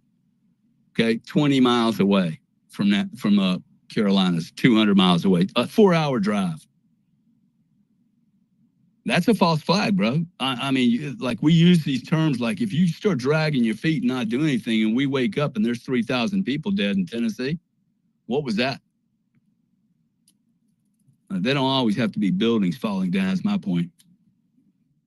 No, and an interesting thing that, you know, if you were to come out and say that aliens are causing this weather stuff to happen, or aliens were causing this, nobody like Biden, nobody would talk about that. Nobody would address that because it's ridiculous, right? But Biden even came out on national television and said they're even claiming that we're in charge of the weather, like we're manipulating the weather. The fact that he would even give it enough credence to just speak of it, right? If it's so outlandish, he wouldn't even speak having, bro. Okay. True, that's a good point. So listen, these people I said are not smart. They're overplayed their hand. Him doing that, really, everyone, please wake up. Him doing that one thing, Mike, excellent. I'm so glad you pointed that out. That he did that, comma, let's remind ourselves that CNN and MSNBC, they're not heavy duty, hey, we think this is engineered. Okay? We know that. So where are they getting this flow of, wow, man, Americans are going crazy. They think we've actually engineered this. They're getting it because we're getting bigger. Okay, we are making such an impact now. And I think that's exactly what happened to the labor unions down on the strike in the ports. They were like, fuck, dude, our timing sucks. We're getting too much backlash from too many people. So let's keep it up, okay? You cannot tweet enough. We expect the government. We've paid good taxes. Our dams are old. We're just joining in smoking parents who are continuing live. Sorry, I got weather reports. Our dams and bridges are like 20 years over. Oh, there's an airplane flying. 20 years older than they should be. I expect my government to build infrastructure and to take care of, ensure that the area is safe. Right? That is their job. Quite frankly, it's their only damn job. And they're not doing that. So we should we should be very, very, very, very, very vocal and angry. Okay. They're only going to listen to, I mean, I'm not saying violent because that would play in their hands. They want martial law. Okay. If I'm the bad guy, I need you to get locked down in your apartment again for the next 3 years. I need you fucking locked down. Okay. Because I'm getting ready to put everybody in the asylum. This is what I would do if I'm a psychotic, crazy. Remember, psychotics, they never get enough. Okay. They're literally always wanting to suck some more blood. It's always the poorest too, dude. It's always the poorest. And the problem is the poor people, you are the poor people now because, I mean, we are. Because the very poor, the migrants, they're done. Okay, there's nothing for the government to get out of those people. So they're now going to the middle class. And they have to do that on volume. So I don't know, Mike, what a false flag is. Dude, we have so much shit going on right now. One more incident would be like... Well, it's coming. Like, I think that it's coming. I really do. But, you know, Gary is all, you know, look, as I agree with you, bro. Like, if I'm the enemy, I keep punching you until you're fucking in your room. I push you until you're gone, dude. I'm a bully. Bullies only stop one thing, one way. And like we've talked, there's no reason to stop. And intellectually, I think we all see it. You know, we all know it, and it's just confusing as to how it's able to happen and transpire right in front of our freaking face, and there's nothing we can do about it except to voice in the one platform that gives us the opportunity to at least say these things out loud. And like you said, yeah, I mean, it's getting to the top. They're hearing us, you know, so maybe they might be a little bit more reluctant to do things out in the open if at least they know that we're kind of aware of it, or even maybe trying to predict what we think they might do. So, but guys, real quick, and always look, guys, give Gary a follow, Hitch, Destiny. If you have any questions of them, put them down in the pill. Destiny and I will be checking that along with Hitch, and we'll get those out there. Retweet the space. And also there's a poll up there. I'd love to get y'all's feedback on that. Do you think something's coming? Like, do you think there's going to be a surprise? Is it going to be a big one? Is it going to be just average, what they try to always do? Or do you think there's not going to be one that's going to be significant at all? And Jim, I'm going to be coming to you. Let me get to a couple of these hands real fast. And I've got a couple questions to you. I really want your feedback on these. I think the audience is going to love it. Something in the title about the storm. It'll bring more people in here. We'll do it. Sounds like a good idea. I'll put something up there. Okay. Sounds good. Let's go. Let's get a couple of these hands. I want to go to Money. He was talking to you real fast, so I want to get you to kind of feedback. And by the way, Destiny, Hitch, you guys jump in anytime if y'all have any comments. Gary as well. Money, I want to go to you, and then I want to go to my new friend that I've met, had some interactions with, and I'm going to say her name is Lejos, but we're going to figure that out. I'm going to come to her next, but I want to go to Money Penny. Money, what's going on across the pond? Thank you. Also, Chris Hunter's had his hand up for ages. I think he's had it up so long it's fallen off and he's put it back down again. But you might want to go to him after me because I'm sure he was before me. But I'll be. I don't even see Chris. I am absolutely with everybody here that something is going on. Let me just give you the 6 bullet points from the UK of how crazy life is here in our new communist state. Right, Biden is safe and effective compared to Comrade Keir Starmer, our Prime Minister at the moment, who today has announced that if you keep chickens, they've all got to be registered with individual registrations. And we may have to have security guards if you've got chickens, just in case they get an infection or a disease. Our energy is going to be acquired from North Korea and Afghanistan in order to get to the 0 level that is required. The NHS doctors and nurses are no longer allowed to refer to somebody as born as a woman or born as a man. It is banned within the NHS to refer to that, even though you've got to tick a box and say whether you were born as a man or a woman. You're not allowed to refer to it. You're not allowed to smoke outside in a pub garden. You're not allowed to eat fast food if your BMI is over 23. And a lorry driver, 63 years old today, was arrested for having 2 illegal immigrants that jumped into the back of his van, even though he reported it immediately on finding out. And those 2 illegal immigrants are now living in the lorry driver's house because they legally have to, because they are now his possessions. And finally, deaths have overcome births for the first time in 50 years. There are more deaths than births in the UK. Something is seriously wrong.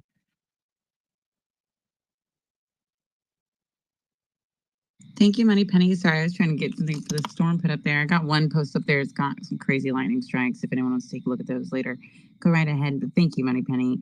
You always bring in such a unique perspective and information, and I always appreciate you. That was quite shocking.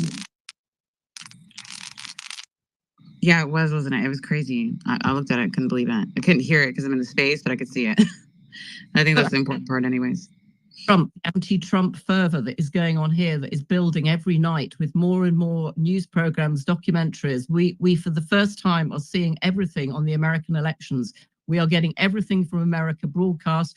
We are getting Kamala's interviews cut from the bits where she completely fouls up and doesn't know what's going on. They are being cut. We are getting the full Trump stuff. And there are headlines today all about Trump having given Biden the COVID jab as though this is some mortal sin and that Trump is a communist. It is ridiculous how excessive it is.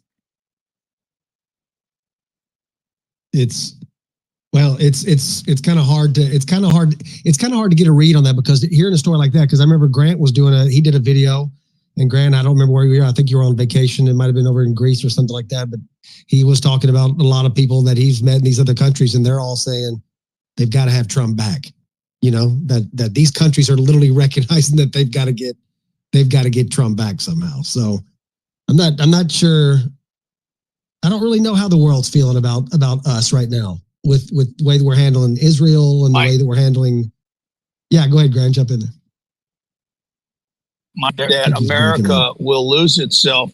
There we go. Is that better? Yeah, I hear you. Go ahead. Yeah, they're concerned that America will lose its place in the world, and that it won't be the example of greatness that it has been if Trump doesn't win.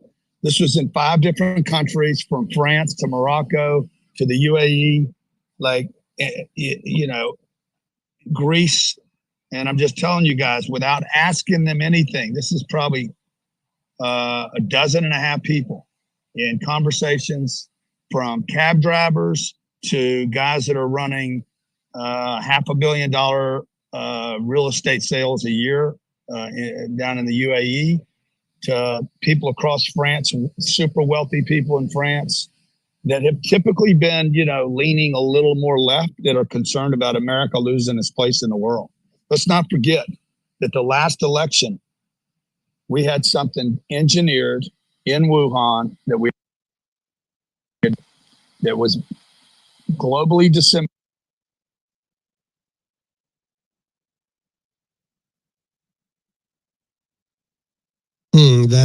That is a massive rubber band. Yeah. Man, do I get to chew on Grant this week because he's rubber banding? The last thing we heard was Yeah, we did. That's probably, a lot of people have probably said that. Last thing that we heard from them was Wuhan. Speaking of that, I want to do this real quick. Let me go to, and Jim, I'm coming to you next. Lejos, tell me real fast. So it's very nice to meet you. I've loved our interaction back and forth on this World Wide Web. Am I saying your name correctly? Is that right? Yes, it's pretty close. It's pretty close. Absolutely. How are you? I'm good. How are you guys? So I just want to add to Gary's point on that martial law. And you guys mentioned false flag operation. They don't have to start false flag operation anymore. They started 2 years ago in Ukraine. That's an open gate anytime, any minute to bring us in war to Russia and automatically call the martial law to impact. And to add this point, if you guys thinking back to March or April when the Ukrainian election should happen, they tested, and no really outrage from anywhere of the world about that election got cancelled. Zelensky stayed in power. So on that road, if we're talking about October surprise, we just have to see it's happening or not. That's the big question. And if it has to be bad on something, that's the closest what we can accept. It could happen. So it's just interesting. On the other hand, if we're talking about the October surprise, yeah, it could be a big surprise, the center voting bloc, guys, because it's not motivated for either side. And that's the decision maker in the election. And that voting bloc right now in the US is just sitting out, watching like a TV or a movie. And that could be a big issue for Trump's side, because it's the actions, it's not in place yet. And the center voting bloc just waiting now probably to someone coming the savior at some point who is really going to bring a team, going to bring a plan, going to tell us, and we vote for us. This is not there yet. That's a big problem, I think. Yeah, I agree with you. I think that's a good point. Yeah, it does seem like war is right on the tip of our tongues. I think that's probably the way we're going to go, and which is actually a great segue. Lajos, I want to go to Jim real fast. Jim, I wanted to ask you. So we're talking about October surprises, and I've got a list here of some ones that I've kind of come up with that I think that are feasible. Let's say some of them, and I'm saving the best for last coming up. But I did want to ask you about, so if we did find ourselves in some type of declaration of war, I want to get because you're so knowledgeable about so many things. The emergency draft, right? The selective service, right? And from what I'm understanding, you could get activation in 1 to 2 days. Obviously, it'd be taking longer to get people kind of, implemented into the system and stuff. But 1 to 2 days activation, it's pretty close to immediate. Congress cooperates with some type of emergency draft because there is some kind of war. Let's say there's something happens wherever. You know way more than I do. What do you think about war and a possibly some type of emergency draft as being an October surprise? Pretty low in my estimation. Let's talk about how the draft works real quick. And this is the way it's worked forever. Who knows what kind of tricky bull crap that government will do. So I'm not trying to, let them off the hook and saying that I don't see that. Anything can happen. And these people are craven and they're willing to take down our country if need be to keep Donald Trump from getting elected and to keep us from keeping our freedoms. I mean, I really think that there are people who are just begging to be able to do here in the United States what they're doing in Brazil, where they're entirely taking everybody down. So that said, just to back up a little bit, the way the draft ever worked was people didn't just show up in uniform after a week and start fighting. They would always come in and get the relevant training, like the multi-weeks training and all that sort of thing. So it's not like people would just jump in immediately. There's plenty of there, and in terms of there being an actual draft, I think I can't remember what the number is exactly, but the last number I saw in terms of active military duty was in the 1.3 to 1.7 million area. I mean, I just cannot imagine, other than a massive war with Taiwan, that's not enough people to deal with whatever military exigence that someone would try to make up or might even be real. So I don't see that as an October surprise. What I do see as October surprises are things like the way that they're rigging already the election laws in the counties harmed by Helene. And you had the State Board of Elections by a majority vote decide to make changes that have now loosened up mail ballots and all this kind of stuff. And the problem with that is that Article 2, Section 1, Clause 2 of the Constitution gives only the legislature the ability to do that. Unless the legislature in North Carolina law gave the elections board the authority to do such a thing in emergency circumstances, that's already in violation of the Constitution, all the changes they made. Whether that helps people vote or not, and they rightly ought to be helped to vote or given opportunities because they're displaced and they're recovering.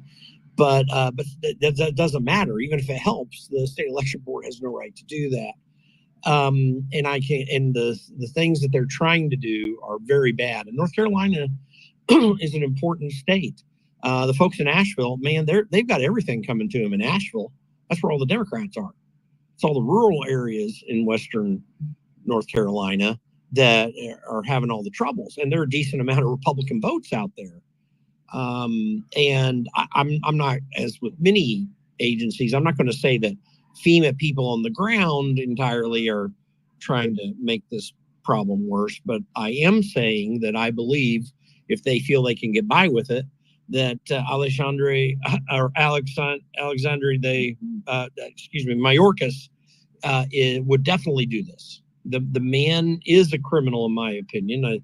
He's already been impeached by Congress, and Senate didn't follow the process. So these people are craven in the Biden administration. They're willing to do anything, literally anything, to win that they feel they can get by with, which, by the way, is why we have to win this election for Donald Trump, because there are certain limits to what they can get by with right now that will immediately go away if Kamala Harris is made president.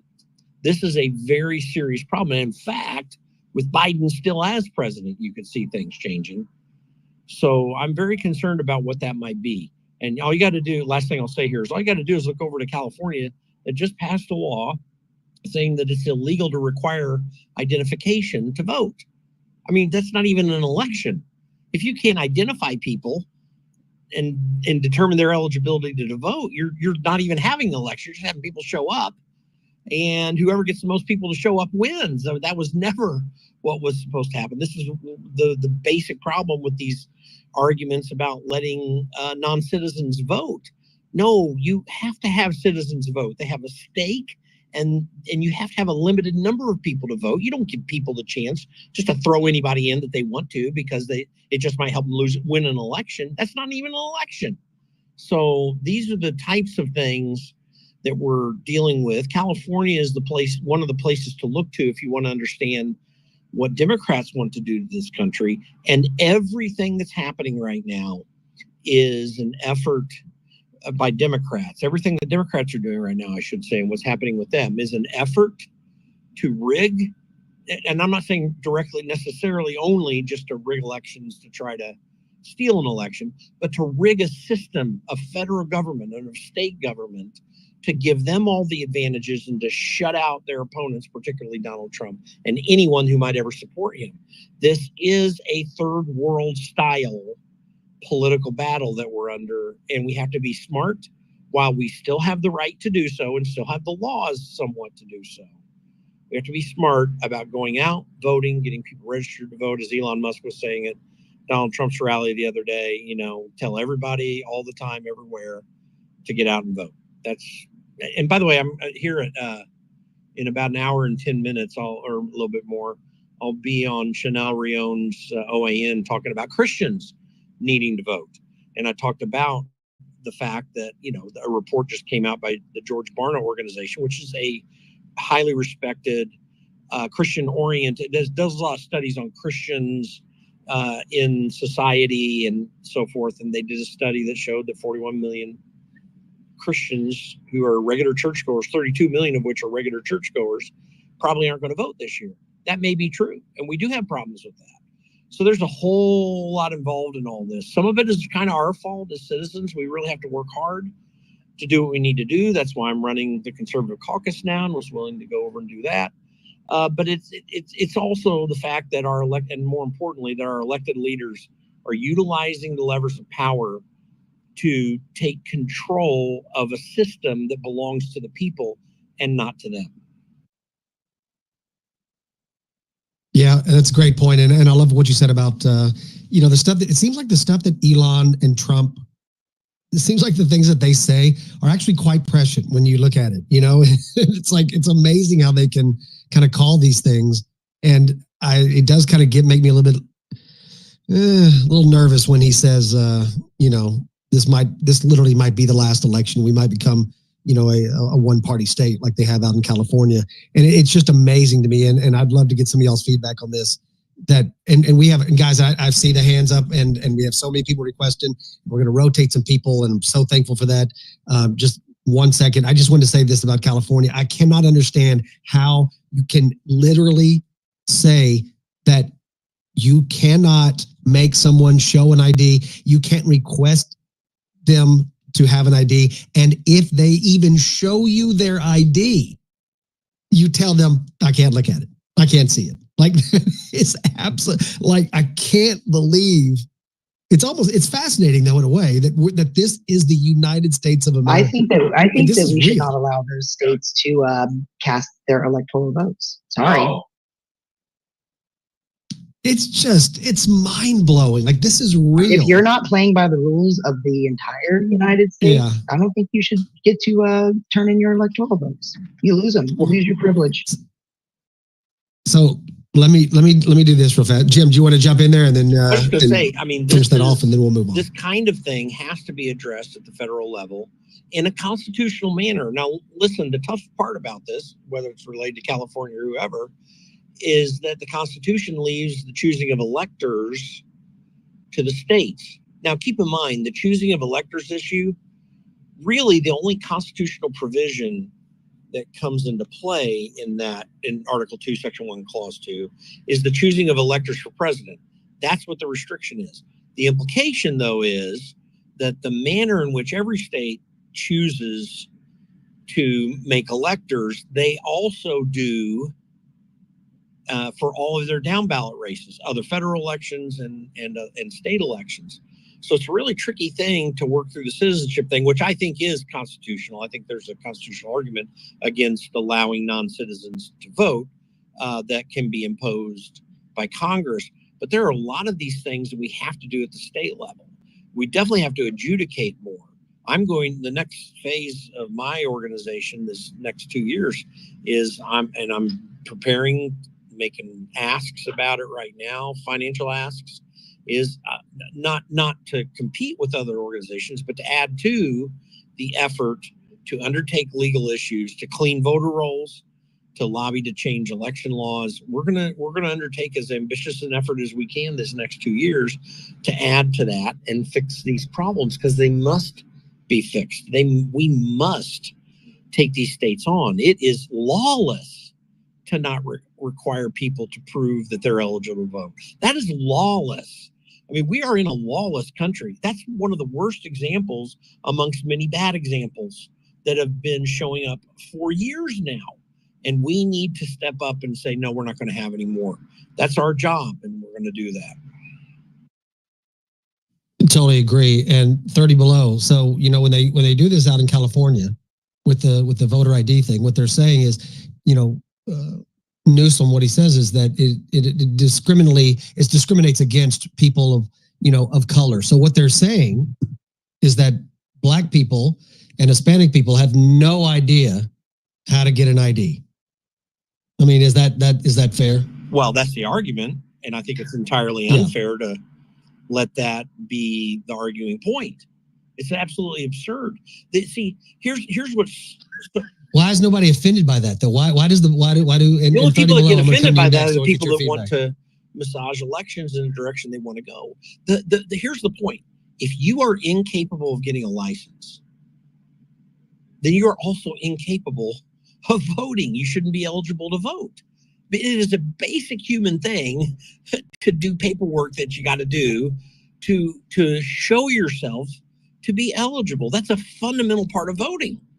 So if you can't do that, and it's not a hard process. Now, by the way, there have been the thinking behind this goes back to the whole poll tax issue back in the 19th century and throughout much of the early 20th century under Jim Crow laws, where people would have to pay to be able to register to vote, and they would put the pay up just enough not to seem real expensive, but enough to make it onerous. You need to make sure that you don't actually have unfair processes for people to get ID that can show who they are and their eligibility to vote. But that doesn't exist anywhere in the United States right now. It is very simple in any state to do that. It is not an onerous burden for anyone. And for those who cannot undertake that burden, they probably are not really people that really can understand what's going on in voting. It's very simple. It's inexpensive to get an ID. There are other ways in states, not just ID, to prove who you are. You can use a birth certificate, for example. Everyone gets one of those. There are many, many ways in most states to prove that you actually are the person you say you are. So The only reason that they don't want that to be the case is because they do not want to restrict people who ought not to be voting from voting. That's the only reason that you do that. Can I pop in here real quick, Mike? Yeah, go ahead. Then 30 below, you're next up, brother. So, Jim, just to piggyback off that, I found out in a space one day that to get proof that you can vote in California, you can take in just going to the doctor, okay? Getting progress notes that say you went and saw a doctor, and then like a student transcript, right? Which plenty of people who aren't Americans can go and be a student somewhere. So even like to register to vote in the portal, that's what you can use as your identity, first of all. So it doesn't even really prove anything that you're eligible to vote. Second of all, I find it ironic that so many people will be like, oh, well, we don't need the SAVE Act because there's no illegal voting. If there actually wasn't any illegal voting, you wouldn't care and you would just pass it. Like, shut the fuck up and pass it then. If no one's illegally voting, you shouldn't have a problem with any of this legislation. As far as your October surprise thing, Mike, I don't know how many more surprises we can take, okay? We've got 2 hurricanes. Half of Montana is on fire while they try and get lithium out of it or some shit. A bunch of chicken growers in Iowa just went bankrupt and all of their chickens are having to be slaughtered. And I mean, I wouldn't be surprised if California floats off into the Pacific at this point. We're less than a month away. We're in the home stretch. I just want it to be over. Do not ask for an October surprise. We've already gotten like 4 of them. Okay, we're done. God, can you really, I mean, think about this. And this just all like, we're less than a month away. We've been talking about this for a year and a half. Like, remember when we talked about, they're going to start campaigning. They're going to start ramping up the campaigns. And here we are. We're less than 30 days away from making the decision. So crazy. It's so crazy. This is big.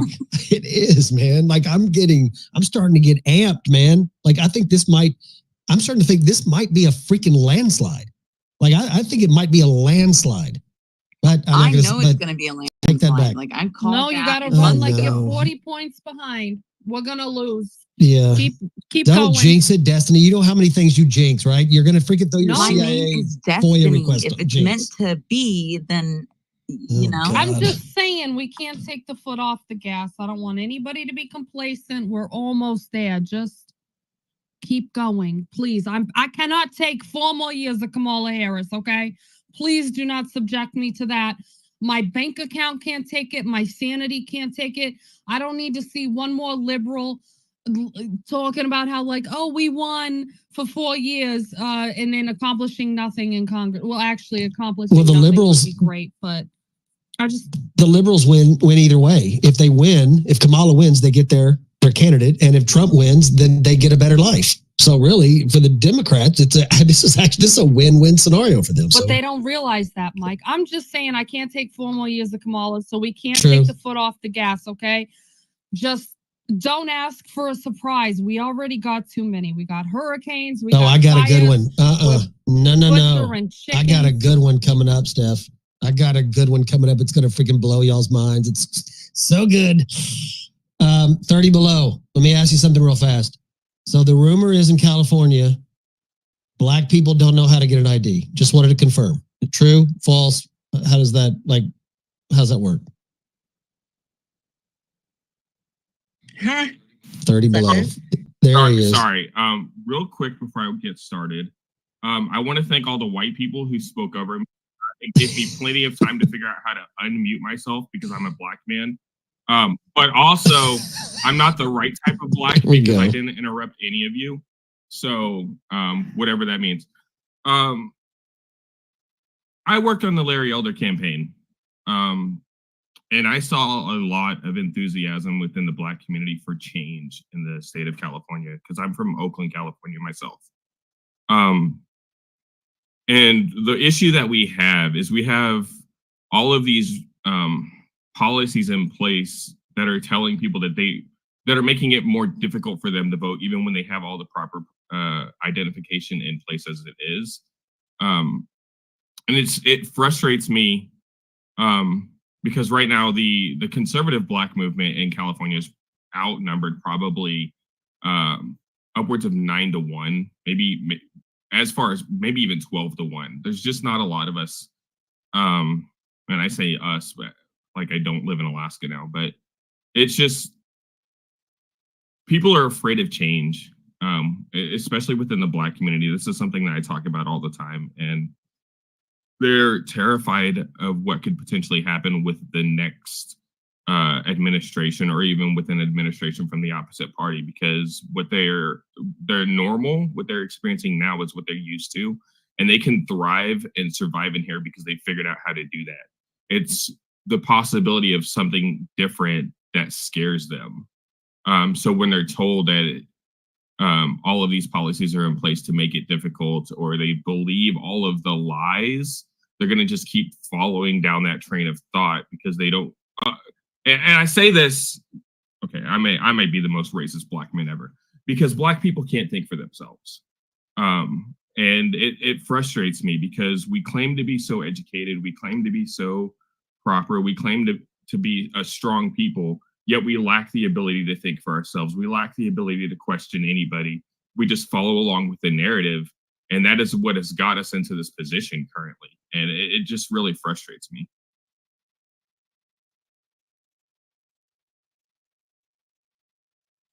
Quick question. Would you say it really frustrates you? Most days, yeah, Destiny. But I'm only 3/5 of a man, so I guess it's like 16 hours out of the day or something. I can't math. 3/5? How did you determine 3/5? Same way that you determined that you're half. Okay, same exact way. Between two, never mind. I can't. I'm not good enough at math to be having this. Nobody. Listen, Destiny, we have say there's going to be. We have established that when you and I are on stage, because we're typically the only minorities on stage together, there's only 4/5 of a real person up here. Well, there we go. I feel like like what the hell did I just walk into? I will help him out with the math because the Marines know how to do math. He's 3/5 black because the other 3/5 is something else. There we go. Thank you. What in the hell is 6/5? And how and what is the fuck is I just walked into? What is we talking about right now? And now we have a whole. We have a full entire black person. See, and it's like it's adding up right now. It's like Trump's numbers. They're starting. But I'm still missing a half. I know, but we're going to fix that, Destiny. We're going to make you better. Destiny, you can have my 2.2% sub-Saharan African if that helps you at all. Can I say Pekka? You absolutely can say Pekka. I approve this message. Want to welcome Maze and Alpha to the stage. Real quick, Alpha, like you heard of what we talked about with the and I love one thing I love about Alpha and Maze is they're both hugely psychotic conspiracy theorists, right? I mean, just it's the vibrations that are coming from the alien crafts are literally warming our weather while also pinning us down in 15-minute cities that we cannot escape because of the weather tornadoes that are encircling the encampment. So it's right in front of our faces. That's good talk, Mike. You forgot that the hurricanes are being geoengineered. Did I leave that one out? I thought that was I thought that was a given. Tornado. Tornadoes from the hurricanes. See, it's many conspiracy people. Alpha, your state's terrible, bro. I mean, I hate to tell you that, but they're fighting. Now watch this. They're fighting against having any kind of voter ID. So Alpha, before you respond to that, I'm just going to say this because I don't know how much time we've got. They might be listening. I want to tell you one of my October surprises, and this is the big one. Okay, here it is, and I want your feedback on this. So I believe that the Democrats are going to cheat, but I believe they're going to have people that are here illegally cheat for Trump to where it's obvious, and then they can use these false ballots against Trump to overturn the election once he wins it. Oh, see what I'm saying there? Did the math add up to that? Think about it. Instead of Democrat ballots, I'm tracking you. You see what I'm saying? They reverse it on us.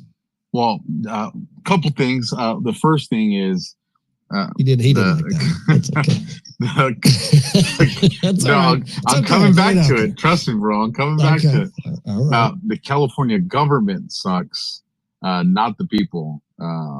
Before you guys write off California, remember elections coast to coast are stolen, so we're not any different. We literally came up with the signatures to recall Newsom by a significant margin more than we needed, and then all of a sudden, those same people just decided not to vote. I don't think so. And then Larry Elder's just going to concede right away. If he wouldn't have been in it, the next guy wouldn't have conceded. We would have had a good fight on our hands, at least in the courts. So our government election system here in California is compromised like everybody else. When I was doing the K-9 work, I used to drive through 3, sometimes 4 different counties. And when I would go through Riverside, Los Angeles, Orange County, almost every overpass I went under had Trump signs, people for Trump. Like California is massively for Trump. It's just this country is being, or the state's being stolen from us, just like the whole country. Now, with regards to your October surprise, Mike, us good Mexicans out here in Southern California said, well, here's how we can prevent the illegals from coming and getting into elections. We had 2 plans of actions. One, a bunch of us went and rented a bunch of white trucks and put green stripes across them, and we have them parked in the vicinity of some of these elections. The next thing that we did is we are going to immigration or something. Yeah, that's what we call La Migra. So it doesn't have any labeling on it, just colors and stripes. The next thing that we did is we are doing massive garage sale signs everywhere on election day that just point to addresses that don't exist, because my people will go to a garage sale before they go to church. So that's another way we're trying to prevent a lot of the illegals. That is the most crafty, manipulative shit I've ever heard, Alpha. I'm impressed because you're usually so, the law, loyalty-toity, but Alpha. Well, see, listen. Well, so because I'm not a criminal like Maze, none of these things are in violation of the law. I'm not so sure no more, Alpha. Well, look, the trucks are just white with a green stripe. There's no law against that. We're not impersonating any agency. And the garage sale signs, well, they're not anywhere in the vicinity of the election. Maybe loitering. I'm just saying. Borrow one of those trucks for no reason whatsoever? Can you drop it off in Minneapolis? Smooth criminal. Yeah, absolutely. I'll try to find one that's automatic, because I know you ladies can't drive stick anymore. I just wanted to insult another gender while I was at it. I'm just kidding. But as far as only 2 genders. What do you mean? I'm trying to deflect from Destiny being a snitch over here. But the other thing, well, just so you guys know, Maze snitched yesterday on her own blood, y'all. Snitched on her own blood. I'm not going to go any farther than that. I'll let her tell the story. It takes guts. You can't just. It takes guts. Come on. Now I'm a conspiracy theorist snitch, on my own blood, and a criminal. I'm just saying I would never snitch on family, but that's just me, maybe because I'm a square. Like a crime family? Well, good Lord, will y'all let him finish his freaking sentence? Here's my tinfoil hat. Thank you, Mike. I was already gonna start chewing on the red crayon because I was getting nervous. So y'all know Trump's coming to my backyard this Saturday, right? Yes, Alpha's gonna be out there for those that are inquiring. But here's what's interesting. We were talking about lithium, right? About what's going on in Wyoming, about what's going on in North Carolina. Well, the research would show the largest lithium deposit is actually not in Nevada, you guys, like we were talking about last week. The largest lithium deposit on the planet is in the Salton Sea, which I said that last time. It's in California. Yeah. So, is Trump coming to Coachella to bring eyes on the Coachella Valley, since the lithium, talk is in the air? And if that's the case, what are they going to do? Hit the San Andreas to get rid of us out here? Because, I'm just concerned, man. I'm concerned. 100%. And by the way, this is the song for you.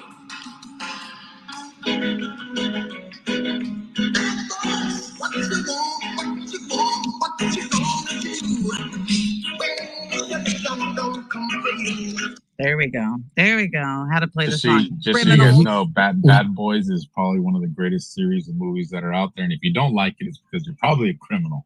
You're probably a criminal. I got arrested to that Destiny, song, but it's a long story, and I'm not going to talk about it.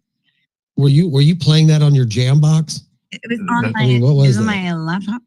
And the best part is you don't even have to like know all the lyrics. Like when you get lost, you just go and then everybody knows, man. You just roll with it.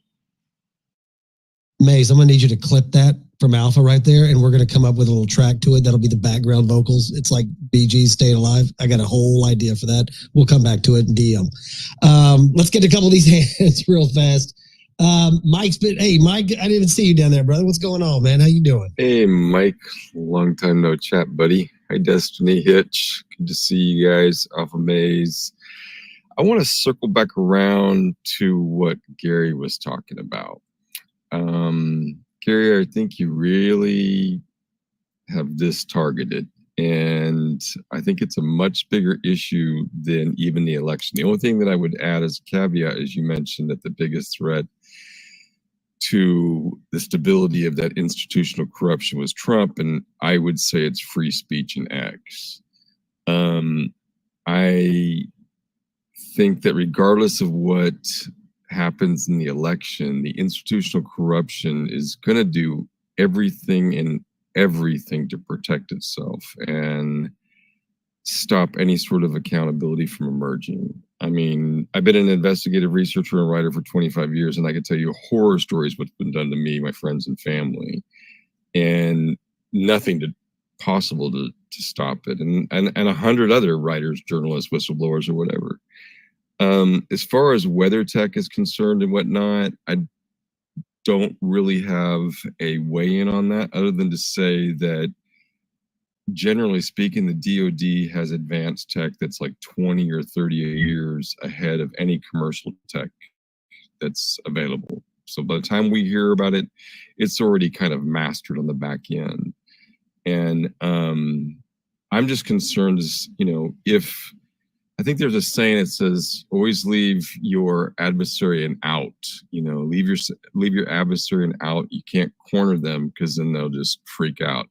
Maybe it was Napoleon that said it. I don't remember who said it. But bottom line is Trump is definitely hammering hard at this institutional corruption. And I am, like Gary is, very concerned as to how they're going to react. And Gary, if I had the means, my plane would be packed too, brother. I hear you loud and clear there.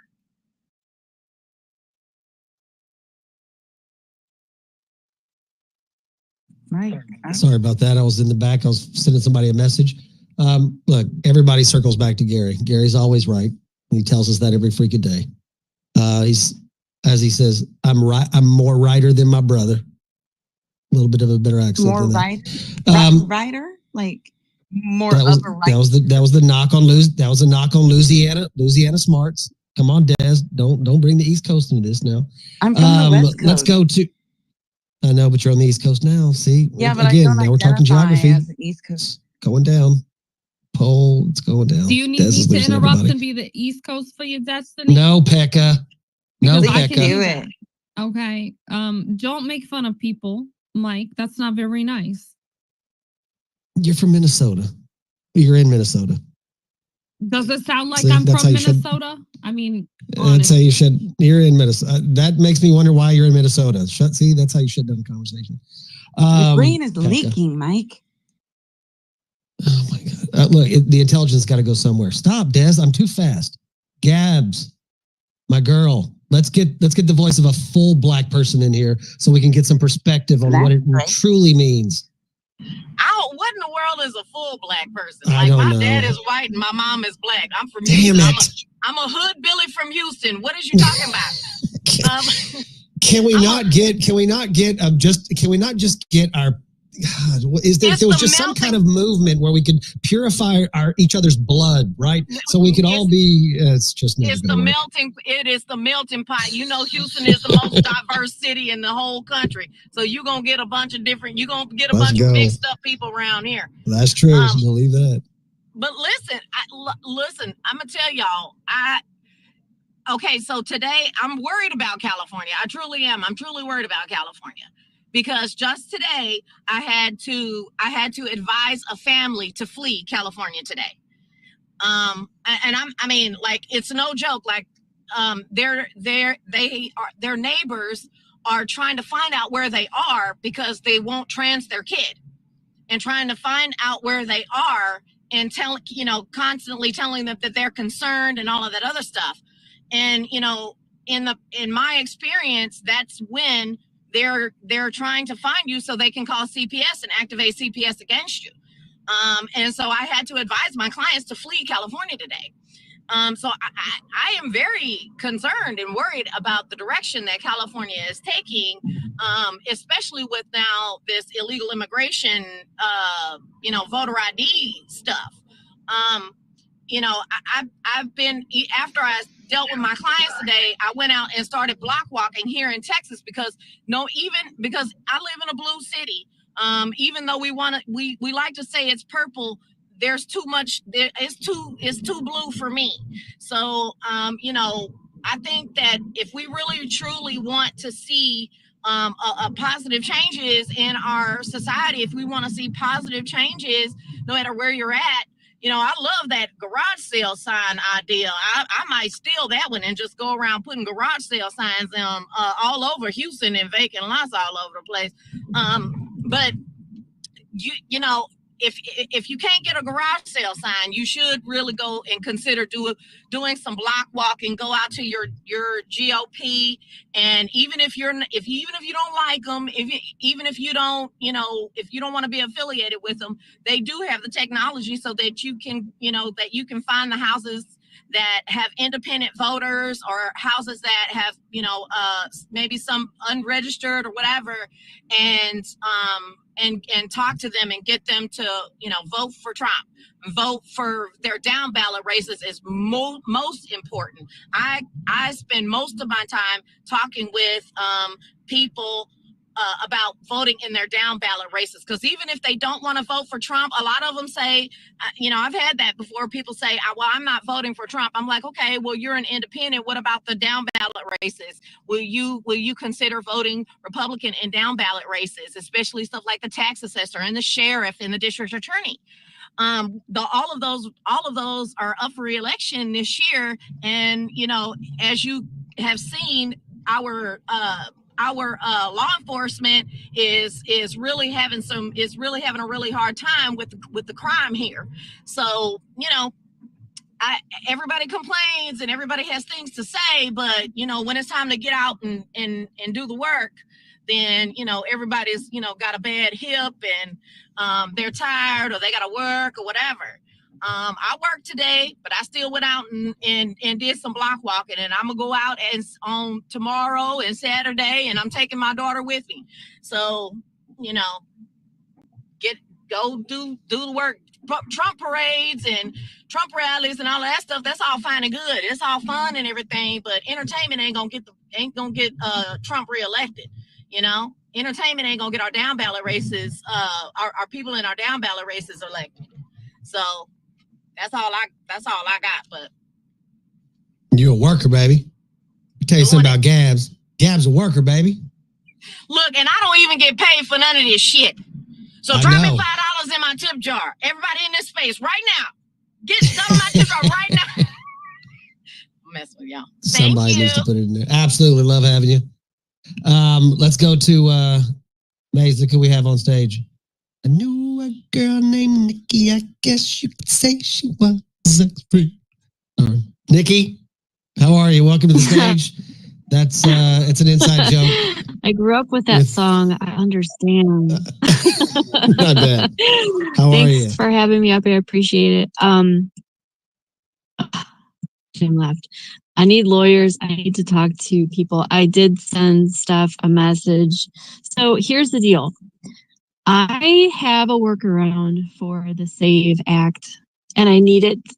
I need advice on how to get it where it needs to go. I called Mike Lee's office. He follows me, but I don't want to abuse, message him and have him think I'm nuts. But here's the deal, okay? So All right, I drafted something up. So basically, it's called an Emergency Election Security Act for November 5th, 2024.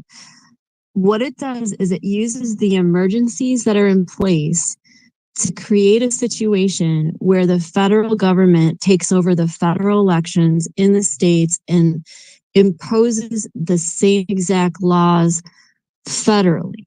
So anything that's a federal election. And it has to do with using, you can like basically attach it to 13848. Because of the issues with the non-citizens, like Biden did continue that executive order, which is specifically around one of the things it's around is a foreign interference in elections, which non-citizens would absolutely qualify for. So you could attach it to that, but you also now have several states that are under a state of emergency as well. So I won't ramble on about it, but I would like advice, like if there's anybody, if I should maybe start an email with certain lawyers, or you think I should just take a stab at it and message Mike and be like, here it is. Because I swear to God, like the way that this works, like it breaks everything down. It breaks how it could be done and put in place, because it would be immediate. It would be in place before the election. It would actually go as far as to, put paper ballots and paper sign-in sheets. If we had more time, I would actually suggest everybody have a voter ID that requires a PIN that doesn't have social security numbers, so it can't be attached back, but it is unique, like almost like a bank card would be. So I kind of want to just leave it there for a minute. Also, Alpha, I really kind of want to dig in with another idea I have regarding the land grabs and stuff. I have a whole other thing regarding that. I have a letter written up where anyone that's in an area that would be like declared like a government disaster zone, so they would take surface land, but they wouldn't have the mineral rights. So I was writing up something to make sure that the people, no matter where they are, have the mineral rights figured out. And then that way with the mineral rights, then, the people could have all the surface land they want, but they're not getting into the ground without the people agreeing to it. And there's no way around it. So I just want to lay those two things out to start and then see what you guys have to say. Well, those are some good questions. I know that for advice, I would probably go to definitely not advice, which is, kind of odd, but Steph, and tell me if I'm wrong here, but I would say, to be honest with you, we got 30 days to the election. If you've got some kind of contact with Mike Lee, and you can, after November 6th, if it doesn't turn out to be, it doesn't go our way, who cares what he thinks about you? You're actually right, because he's a pretty cool guy. So I think, he's very cool dude. And like the way that I have this written up, it's in the form of legislation. It just needs to have a lawyer on it so they can get in. I mean, it cites the article, everything it cites, it cites Article 1, Section 4 of the U.S. Constitution, grants, whatever. So there's rules in place for the federal government. So technically, they can go right now and say, California, you're violating the federal law and the Constitution by even entertaining the thought of a non-citizen being allowed to vote or potentially be allowed to vote. So for the federal government, and it could be put in a temporary situation. So when you bring in something that's emergency, which we're under, and we have states under emergency, it would look really, really bad on the Dems to say we can't do it, because Biden literally signed the bill that this would be attached to, or the executive order this would be attached to. Nikki, I have a question for you. Are you talking about on a federal level or on a state level? Yes, so just federal level. And what do you see the approval process being to push that through and get it enacted? I'm sorry, what was the question? What do you see the approval process that would need to happen in order to push that through and get it enacted? You take it into a situation where it's an emergency situation. It's emergency. It's attached to the current emergencies that are going on. We are actually under state of emergency with Executive Order 13848, and non-citizens voting. It's it's absolutely part of that. And then we have So the natural. it would have to go through the House and Senate. Yeah, and it would have to be immediate, and they can do it immediately. Like, it's not something that they would have to. When you have an emergency situation going on, they can't fuck around. So it has to be something that would be immediately enacted. Like and it states in the legislation that exactly that too.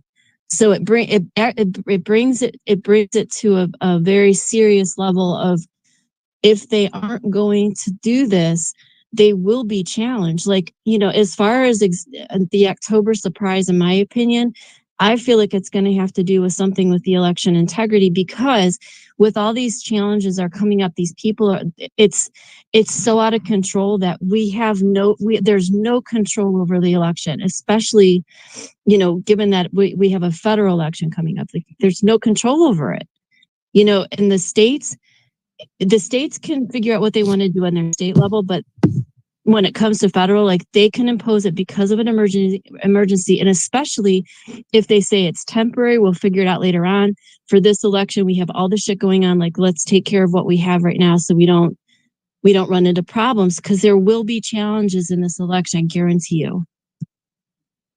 Great. And those are great points, Nikki. And it kind of goes, what I'm saying is, I think that Maddox trying to flip it. Alpha didn't respond to me because he's big time, but I think that imagine if you're trying to flip this election, but instead of cheating for yourself, you actually fill out fake ballots for Trump. And then you use those fake ballots to say, look what we found. We found voter fraud, so that if he does win, you've got evidence to be able to support yourself. And then you actually, instead of stealing the election, you actually steal it after the election. It's just the brilliance, right? It's not just a handsome face, but it's the brilliance going on inside the brain that I think that Alpha's having trouble with, but that's okay.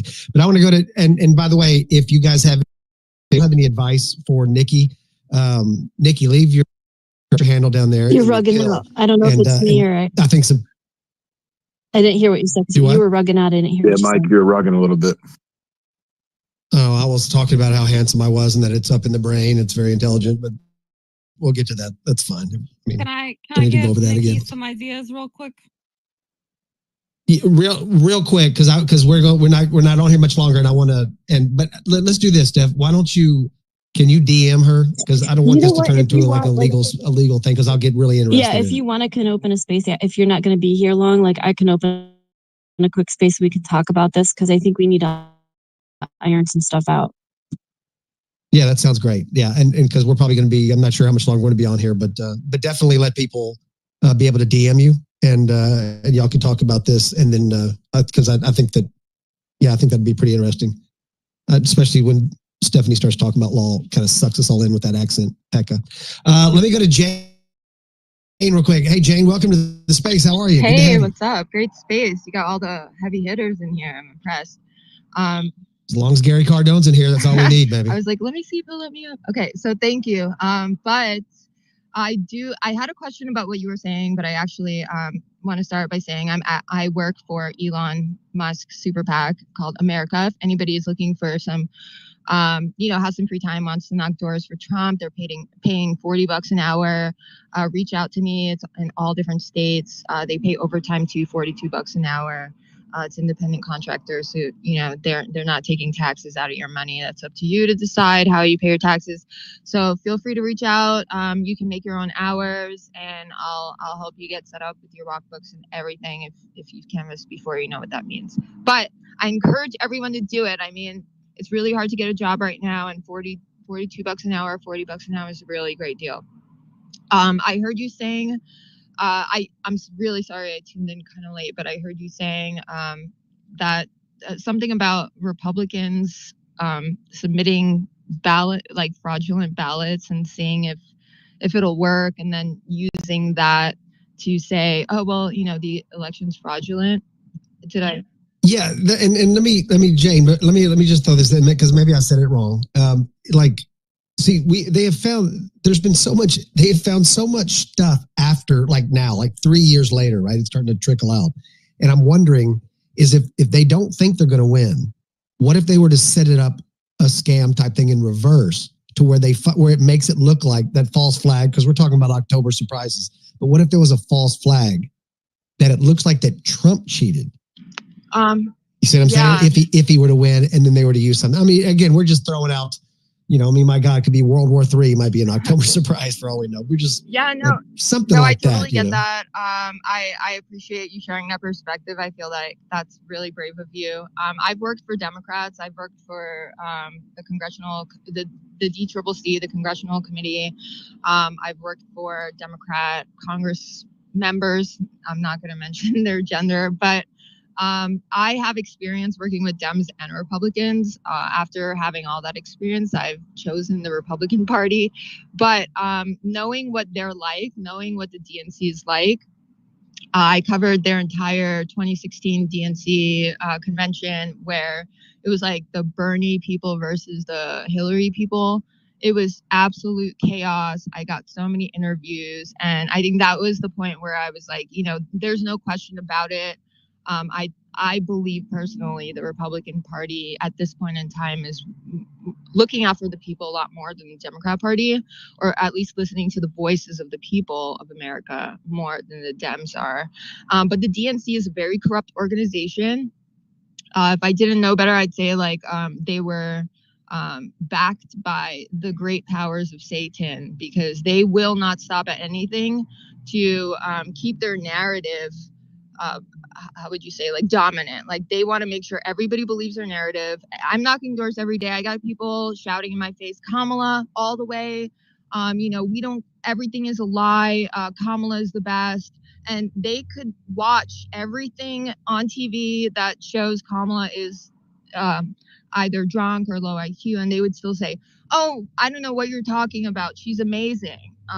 Or she's black. We're going to vote because she's black. So I see what you're saying. I get the point. I think that it will definitely not get that far, because the Dems' major strategy is to manipulate the brainwashed people into just walking to the polls and just pulling that lever. Or what they do is they'll push people, threaten people into fear to bow out. They don't really use logical tactics like, oh, let's make it look like they did the wrong thing. They don't really do that. They're thugs. They're like mafia thugs. Yeah, no, that makes sense. And I want to, you brought up a good point earlier when you said, I think that right at this point in time, the Republican Party is doing, basically the right. And I think that's really an intelligent way to look at it, because we were the warmongering party before, right? We were the anti-free speech party back in the 80s. You couldn't listen to freaking music that had, if it was, had to put lyric things on there, and you couldn't have, you couldn't have, I don't want to show my age too much, but the Scorpions used to have this side boob thing on their freaking cover of their Love at First Sting album, Rock You Like a Hurricane. Hey, but and then they changed it because there was too much, and George Michael couldn't sing "I Want Your Sex" on the radio, and so it was, and that was the Republicans, right? That was Kiss was Knights in Satan's Service. That's what was pumped in our heads all the time, and now Republicans are free speech, and the Democrats are these warmongers. So I just thought, Jane, that was a great. So, Mike, I have a question for you. Great way I have to a look question at it. for you and Jane. Are you saying that the Republicans have changed, or are you saying just a specific faction around Matt Gaetz, Thomas Massie, Trump have changed? Because I see a lot of corruption, just like I do on the DNC. I see a lot of it in the historical rhino base of Republicans. Oh, I do too. Oh, I do too. Yeah, no, I think that what we're seeing is the uniparty, and Jane, jump in here as well. I think we're seeing the uniparty as that old school type. I don't identify, when I say Republican, I think that's just Mike, I think that's just habit, I guess, to call myself a Republican. I definitely, I'm sorry. No, Jane, go ahead. I absolutely agree. It's the uniparty. The uniparty is basically, the pickings from either side that are hyper establishment. They will do anything for the deep state, which other people can, use their interpretation of the establishment. But the deep state is the people in power that are not on the surface, the people that we're not seeing on TV. and they are in control. And if Kamala gets elected, they're going to take over our entire government. They're going to manipulate all our elections. It's been proven that the election machines are hackable. It's easy to manipulate them. Once these people are in total power of the top, most powerful position in the land, they will do everything they can to we will not be allowed to participate in government anymore, is my belief. It's all going to be a lie. And so the Uniparty is literally, you know, the establishment from either party. So there are and you're right, Jane, it literally is a uni-party, because Tim Walz just tweeted out a little while ago that he was with John McCain's son. Right? I mean, this is like, I mean, listen, they are throwing out Dick Cheney's and Liz Cheney's endorsement as a badge of honor. Like, even we knew when Dick Cheney was in there, like, wow, that guy's, he's hardcore, man. You know, and now we know that it was like Dick Cheney. The Democrats are using Dick Cheney. He was literally Satan to the Democrats back in the day. Literally, he was Satan. Like, he had that little, he talked like this, and that little thing on the side of his mouth. And now they're literally putting him out there. It's amazing, you know. And now Mitt Romney is he's the character of the Uniparty, because he's not officially endorsing Kamala Harris. Like, that makes him it's just, again, Jane, going back to your point, the Republicans at this point in time are the Republicans at this point in time. They're not this. I don't want to say it's like Trump changed the Republican Party, but I feel like he gave people the courage to speak up and say, you know what, we want the Republican Party to change, which is really what politics should be about.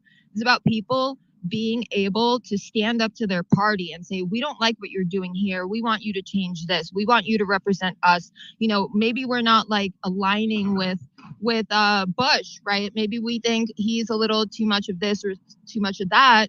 But people were always too afraid. Everyone felt like, you know, the government is in control. They're not going to listen to us. And Trump made America feel like he's listening to us. He's willing to hear us. Maybe it's because he responds to people's tweets, or, you know, looks back at someone in the audience and points his finger at them and says, hey, that's Joe. I love Joe. Come up here. Whatever it is that he's doing, it's making Americans feel like we are more involved in the political process. And I think that's what's activating a lot of voters to step up and shout from the rooftops that they support Trump. So, and just Bitcoin, you know, like crypto, Bitcoin, like these kind of things that Trump decides that, you know, I wasn't before, but now that I look at it, these are things I want to pursue. You're absolutely right. I love the fact that has given us a voice to say, you know what, call us racist. We don't care. I don't know if you saw that. I don't know if any of you guys saw the video real quick about Trump he was at that. I don't even know how old it was, but he said, he stand up at the podium and he goes, where's gays for Trump? Where's gays for Trump? And somebody raised their hand and he goes, you don't look like you're gay. You don't look gay.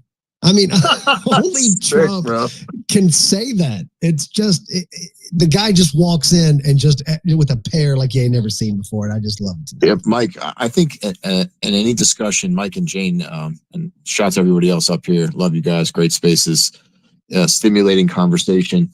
But yeah, I mean, any talk of uniparty, right, has to inherently talk about AIPAC and the control that it has of every single member of Congress, right? And then also the Federal Reserve, which I don't know if you guys listen to him a lot, but he's incredibly brilliant on this. Simon Dixon had a masterclass last night about 2 a.m, East Coast, 5 a.m, 5 East, 2 Pacific, about the Federal Reserve and how they crash different economies and how they basically, Israel is their tool that they use to continue supplying weapons. That's why there'll never be peace in the Middle East, because they're getting paid dividends on all the money that's printed for the weapons to go to Israel and the Middle East to be used against all the individuals that are over there. So it was a great eye opener, right? If you haven't heard the whole thing, check it out. I posted it in the Nest.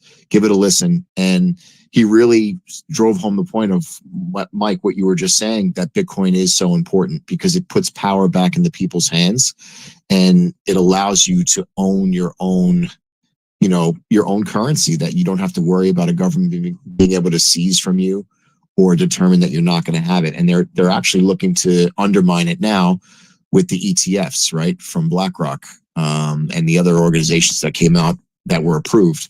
So it's never been more important to learn about Bitcoin and to custody your own keys, because it will be the last vestige, I think, that we have to be able to maintain freedom.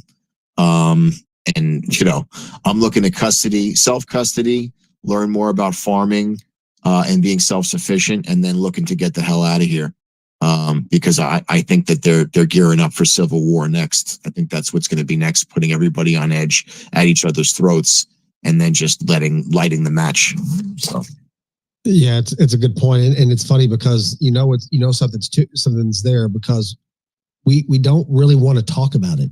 You know what I'm saying? Like it's almost like we feel like that if we talk about it in the open, it's like they're going to use it against, it's the Trump people. There they go. They're there's the January 6th people. Here we go with the Trump, with the MAGA crowd.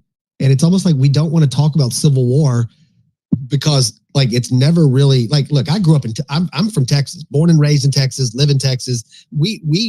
Us talking about seceding from the United States, that's like, we're taught that in elementary school. Like we grow up looking at the Texas flag thing. We ought to just get the hell out of here. I mean, that's just the way that we look at Texas. Like, I get it. We're like a cult. I get it, but whatever. Maybe we are. We have our own Air Force. We have our own freaking port. I mean, what do we have our own freaking, our own energy system. We really could kind of step away. Yeah, Mike, and the question really comes down to, what does it mean to be free?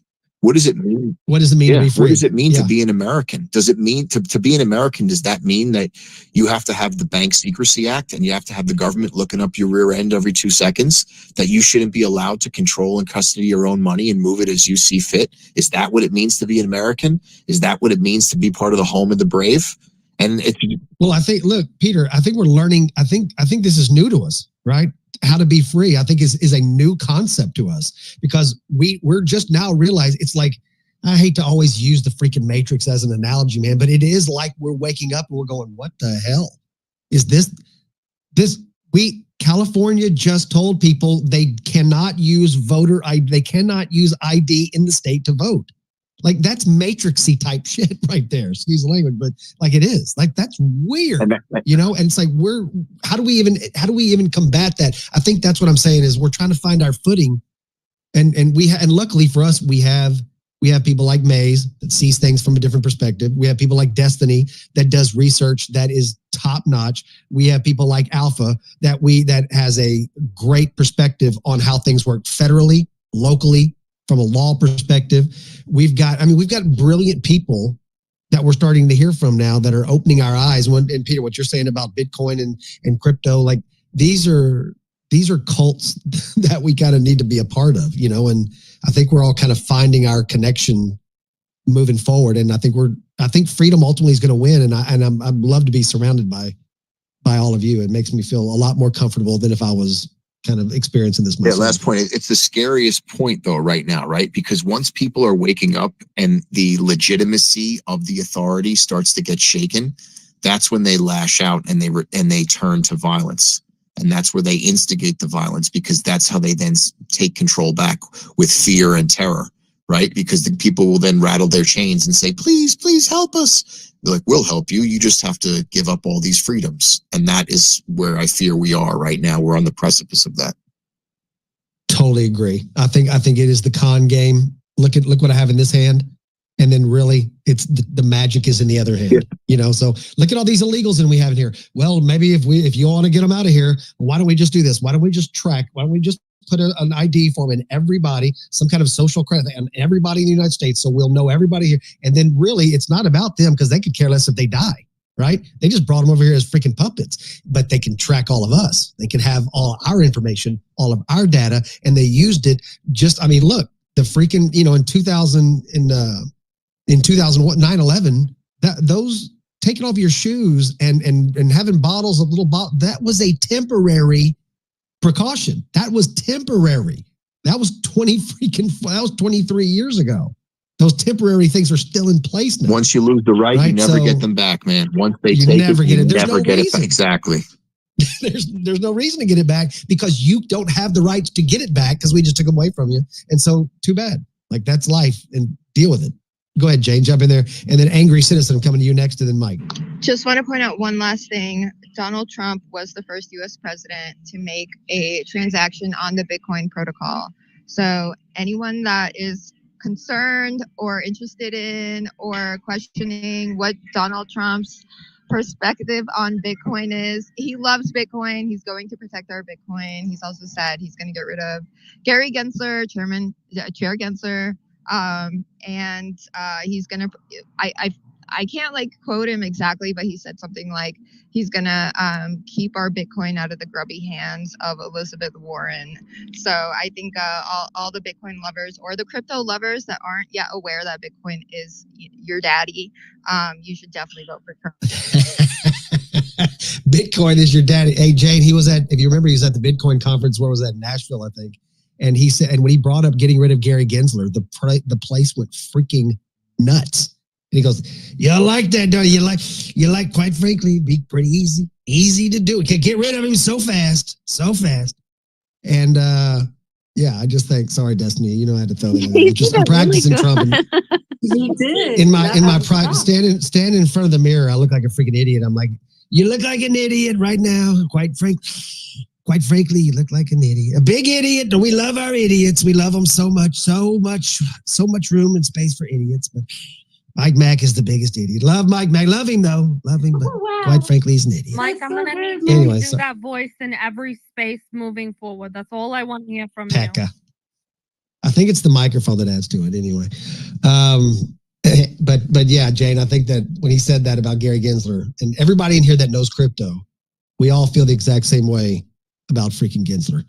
The guy cannot, I don't know if y'all saw the hearing the other day. They bring up, they had freaking crypto mom, basically, what's her name? God, I forgot her name off the top of my head. She's one of the chair people, whatever it is, the freaking SEC. God dang, I can't believe I forgot her name. But anyway, they're all up there answering questions directly, and they get to Gensler, and he just can't answer his own name. He can't give a direct answer of his own name, for God's sakes. It's, oh my God. Elizabeth Warren, I hope she, anyway, all the crypto people, we're all on the same page. Angry Citizen, jump in there, bro. How you doing? Hey, Mike. Hi, Destiny. I'm just happy to be here listening to a whole bunch of smart people talking together on the same page. And I just wanted to mention, or well, more like ask, Trump's been repeatedly saying that on day one, he's going to give power back to the people. That's very inspiring. I'm wondering, how is he going to do that? Is he going to, like, on day one, clean the swamp up with executive actions? Or is it going to be like a year down the road, 6 months down the road? Are we going to see the same thing as last time where he was surrounded by enemies? Or is he just going to, on day one, you guys think, just clean it up and be able to finally bring America back to greatness? And I think if he cleans it up on day one, 2 months later, we are once again the most powerful, respected, and rich country on earth. But, I think he can't surround himself with enemies. No, I just want to know, what do you guys think? Great question. I think that's a great point. Great question. I think a lot of us are all thinking that you can't, I wanted something like that, at the beginning of 2016, and anybody can cut me off if I miss this, but I think having people that he knew with him that made him feel more comfortable, because I think that you could tell when you watched him with Obama, you could tell that Trump was a little bit out of his element. He had just transitioned to the most powerful human being on the planet. Right. And I think that's kind of overwhelming for people when they go, I would imagine anyway. But now I think he knows better. I think Angry Citizen, when he says that now, he's saying, now I know what to do. Now I know what we're going to do. Now I know how to attack it. Now I know what to release. Now I know what documents are going to go out there. Now I know that there's a connection between freaking Diddy and Epstein. And now all of you are going to have to pay for the fact that you went out, and not pay, like, not retribution like it's an angry thing. He's going to do it because it literally is an America first cat, right? His ego loves America. And if his ego can take America on that ride, I don't care how big his ego is. I don't care. Let it be about Trump. I don't care. But if he takes us with it and he elevates America, good for him. And I think that's kind of what his plan is that he knows now from talking to Vivek, from talking to RFK, Make America Healthy Again, from talking to Tulsi Gabbard, from talking to freaking Tucker and all of these people, like just great people. And then going on these podcasts, talking to these younger people, these vibrant podcasters out there that are hip, and on TikTok and all this kind of stuff. Trump is getting it from all sides. I think he's making some of the best decisions he's ever made. And I think that's what he means, in my opinion. I think what he means is by restoring it, giving it back to the people, is that I hear you about Bitcoin. I hear you about the staff. I hear you about these issues. And I'm going to start instilling these things day one. I've listened. This is Trump's way of not apologizing, I don't think, but it's his way of saying, I listened. And now I'm going to fix that crap. So anyway, that's my thoughts. Maze, what do you think? What do you think about that? Sorry. So my comment is actually kind of going back to the immigration and the illegals. And like, I know that there's this idea that there's going to be a whole bunch of them used for voting. And in fact, I do think it probably increases the chances of exploitation or the possibility for exploitation in that regard, because where they move them would have a higher population, they would print more ballots, and then the NGOs would kind of distribute. But I think it's deeper than that. And this is only just my speculation. Let me just parse this out, that I don't have any evidentiary support for this, but it's just kind of like a thing to be on the lookout for. I think at some point what they're going to say is that it's so overwhelming to decipher who's here illegally and who's not. And that's going to create the need for a digital ID. And I don't know that there would be any other way to get the digital ID outside of it being, something that's kind of a crisis of sorts. So I just wanted to add that to the equation. Maze, I'm so on freaking board with that. Like, I think that's, I know you've been preaching, Maze has been preaching about this, the 50-minute cities, the social credit scores for, God knows years now. I think it's almost like what we don't hear about is probably where they're going. Like it's like mosquitoes don't make noise. So, whenever it's silent, you're about to get bit or something like that. But but you're right though. It's like, this is the avenue to get everybody in a database. They don't care about people think, oh, they want to take your gun. They don't give a damn about guns. There's 1 million illegal guns in every freaking city. You can go scoop them up every night. They don't care about the guns. They want the database. They want to know where the guns are, and they want to know who has them. They want to know how many they have them, and they want to know because throughout history, if you want to freaking take over the people, they cannot be armed. Period. And so this is the freaking United States of America. That crap ain't gonna work here, man. Like this is a country built on an ideal. Which is why I think it's the target, because this is going to be the hardest to get people to bend or cave. We were kind of weak. Especially the people now, this our generation, but I think the generations that are in school are getting heavily brainwashed. But it's on freedom, and that's what we take the most pride in, is being able to have our freedom to pursue, liberty, happiness, and build on our land and all these things. But this is literally the few things that goes against everything that's planned, and so I think that's why we're just kind of going through so much turbulence right now. But I think a lot of reform is needed. I mean, we can't front, like, how do we get in the situations? Because obviously the areas that could be exploited were and will continue to be. And, if we could just spend a little bit more time and energy in working on our own tolerance for each other's differences, I think we would be able to allow more solutions to surface. Totally agree. I think that's, I'm on the same page with that. Alpha, you got something to say? I mean, you still on Team Mike or what's up, bro? Looking all shocked. Always Team Mike, baby. Always Team Mike. And you know what? Leave it to the ladies to bring up tolerance. You know what? Tolerance is what put this country where it's at. Now is the time to be intolerant. I don't know if that's the correct word, but y'all get what I'm trying to say. Now's the time that we stand our ground and we say no. Now's the time where we make calling people retarded, retarded again. Like that's where we're at. The reason I You raised my missed hand, what I though, said, though. No, hold on. Let me just challenge that really quickly because you're tolerant to the wrong fucking people. Okay, you're tolerant to the system that has literally bulldozed over sound you about bowls, 15 sound times. bowls. Okay, all right, hold on. But listen. But the message still stands. The reason why people are tolerant is because they find themselves in these little silos because they severed relationships and slung mud at each other over the dumbest shit, partisan shit. This is so beyond partisanship right now, where our freedom's on the line, our core values should be unifying enough. And I'm not saying tolerant to the system and the establishment. I'm saying with each other and the petty shit. You know, that's what I meant. Go ahead, back to your points, hater. Oh, you didn't seem very. Hey Maze, are you on the treadmill right now? No, I ran to go get the little sound bowl thing, and I'm going back outside. Okay. You know, Alpha, I'm with you, man. Make retards great again. Alpha was gonna say something. Speaking of tolerant, Mike, she didn't seem very tolerant of the message that I was putting out there. Just Alpha, women don't have to. That's the beauty of being a woman. They can change their minds. I'm telling you, man. I'm telling you, but you need to be more tolerant of that. But I mean, obviously, they couldn't even do math earlier. We had to come and save them on that. But there's no, you don't expect Alpha. You don't walk into a space expecting a woman to do math, right? So isn't that issue with us, right? Isn't that something we need to look into? You know why math went down on the woman's gender?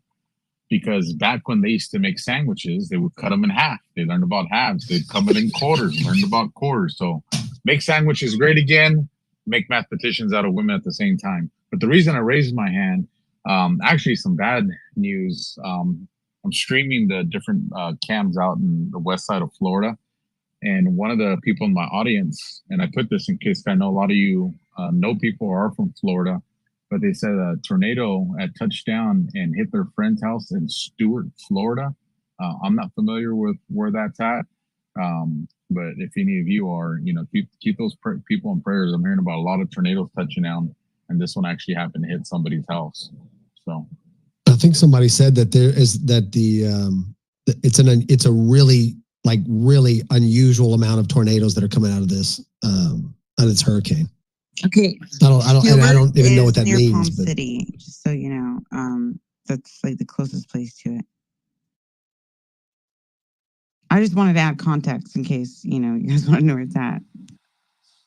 So like the bottom, the tip, or like the middle towards Tampa, West Coast, East Coast? East Coast. Okay. Hold on one second. Let me do a little house cleaning here real quick. You should not be doing the cleaning, Mike. You have ladies in here that can do the cleaning for you. Just want to put that out there. Alpha. I'm trying to use terminology that they can understand. God, come on, bro. You know what? You're way ahead of me, man. So this is why I'm in these spaces, because I learned stuff like that. You've got to learn how to talk. Made it more dangerous. Mm-hmm. I just made it more dangerous. You don't bring in Dustin Stockton here, baby, and then all of a sudden, it doesn't get easier. It doesn't get safer. It gets more dangerous. Speaking of danger, Dustin's probably right in the middle of danger. What's going on, brother?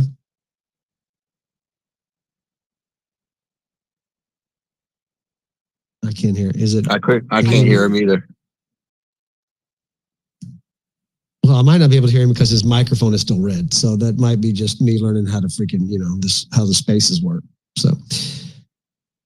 Yo. There he is.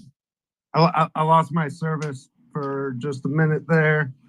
But, dude, so that we had a tornado touchdown like 2 miles from us where we're at in West Palm Beach. Destroyed a couple of houses. And, pretty wild. It's like calm now, but like there was basically like a herd of tornadoes front running the hurricane. I've never seen anything like it. Just nuts. That's weird. I don't even know what that means.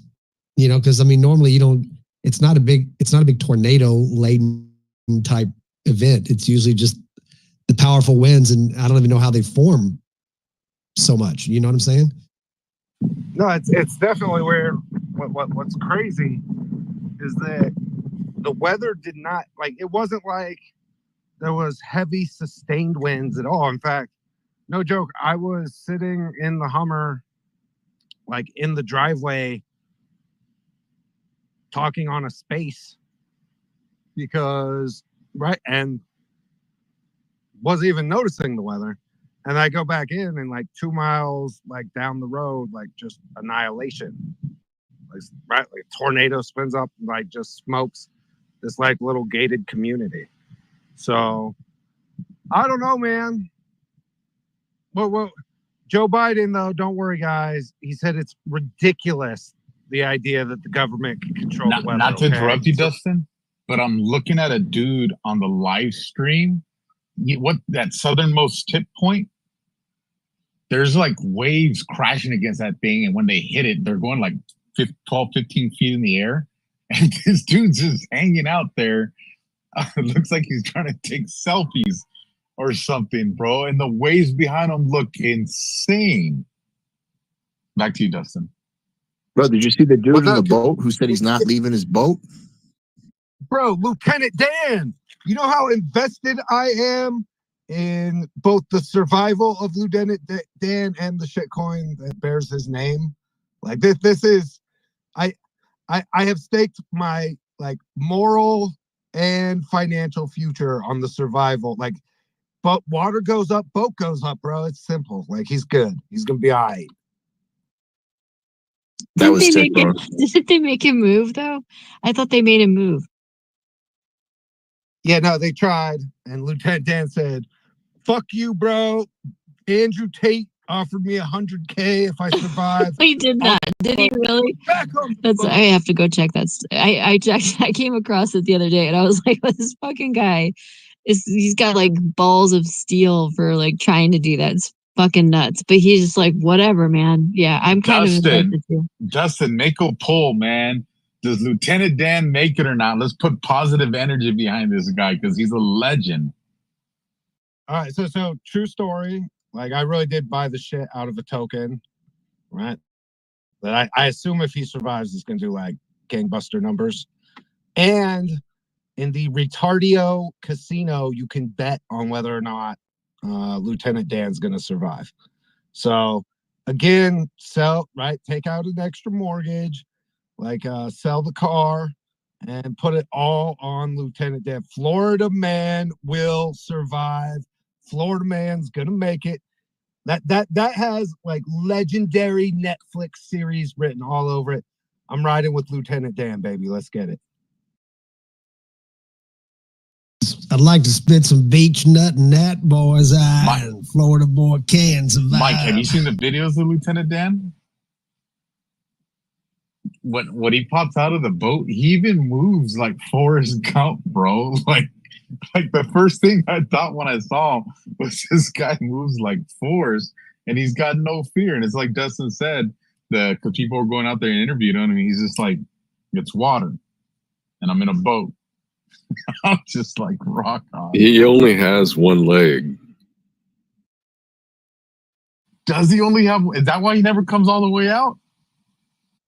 Yeah, no, that's why they call him Lieutenant Dan, Alpha. No, I just thought because he was nuts and staying in the boat out in the water. That's awesome. Both his legs are amputated. I'm not saying it's awesome that he don't got no legs. It is awesome that this dude's badass and he's like Lieutenant Dan.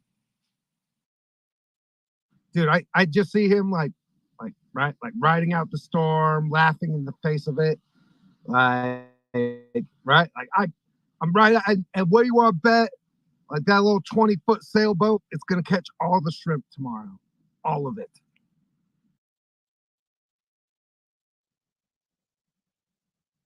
Man, this thing is glitching. I'm having a hard time. I'm sorry. I couldn't unmic there for like a whole minute. I couldn't mute. That's why I dropped. Yeah, I've had to drop like 4 times. I bet you if both your co-hosts were men, Mike, that wouldn't have happened. Oh, no, it wasn't my fault. Since you like men so much, Alpha. Oh, suck it, literally. I worry that the CENTCOM relay is right that records all our spaces and has us monitored might be malfunctioning with the storm right now, you guys. So it could be. Yeah, I'm not sure. Des, I gotta step away for a second. No, you're good. You're good, Chris. Go ahead. Okay. How you doing, Chris? So as a connoisseur of fine hurricanes, the last hurricane that that dipped down in the barometric range of this one as a Category 5 Hurricane Camille that I rode out in a tugboat in 1969. The guy who was at Keesler Air Force Base running the radar in Biloxi, Mississippi, before he decided to bail, counted 19 tornadoes in a row headed toward the coast. And he said, screw this, I'm going home. So spin up tornadoes in big systems like this are not an unusual occurrence, especially ones that have really low barometric pressure. Now, you know, this storm has had a very unusual past. It's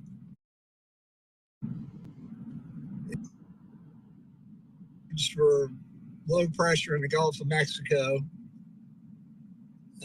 It went from being a pretty small storm to blowing up to a fairly large storm right before it made landfall.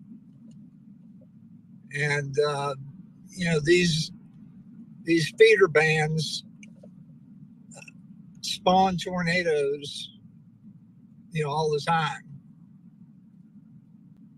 But you had a lot of dynamics in the atmosphere with this storm because of the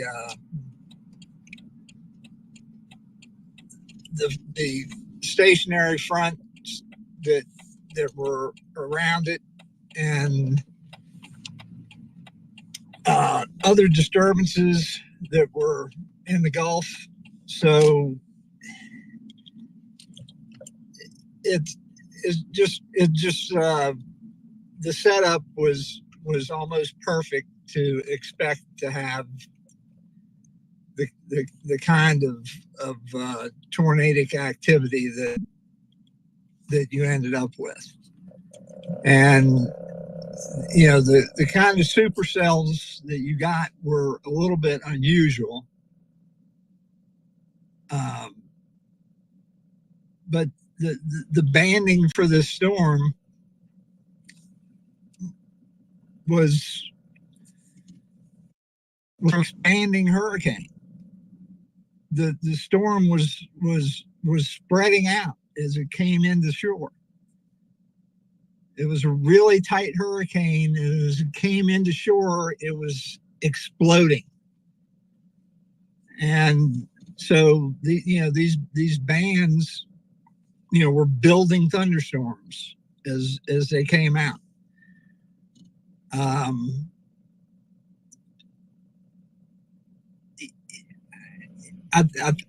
think that this is they're going to write stories about this hurricane for a long time, and I think that you know, the formation of this storm was a little bit unusual. You know, it formed out in the western part of the Bay of Campeche, which is not an unusual place for it to start, but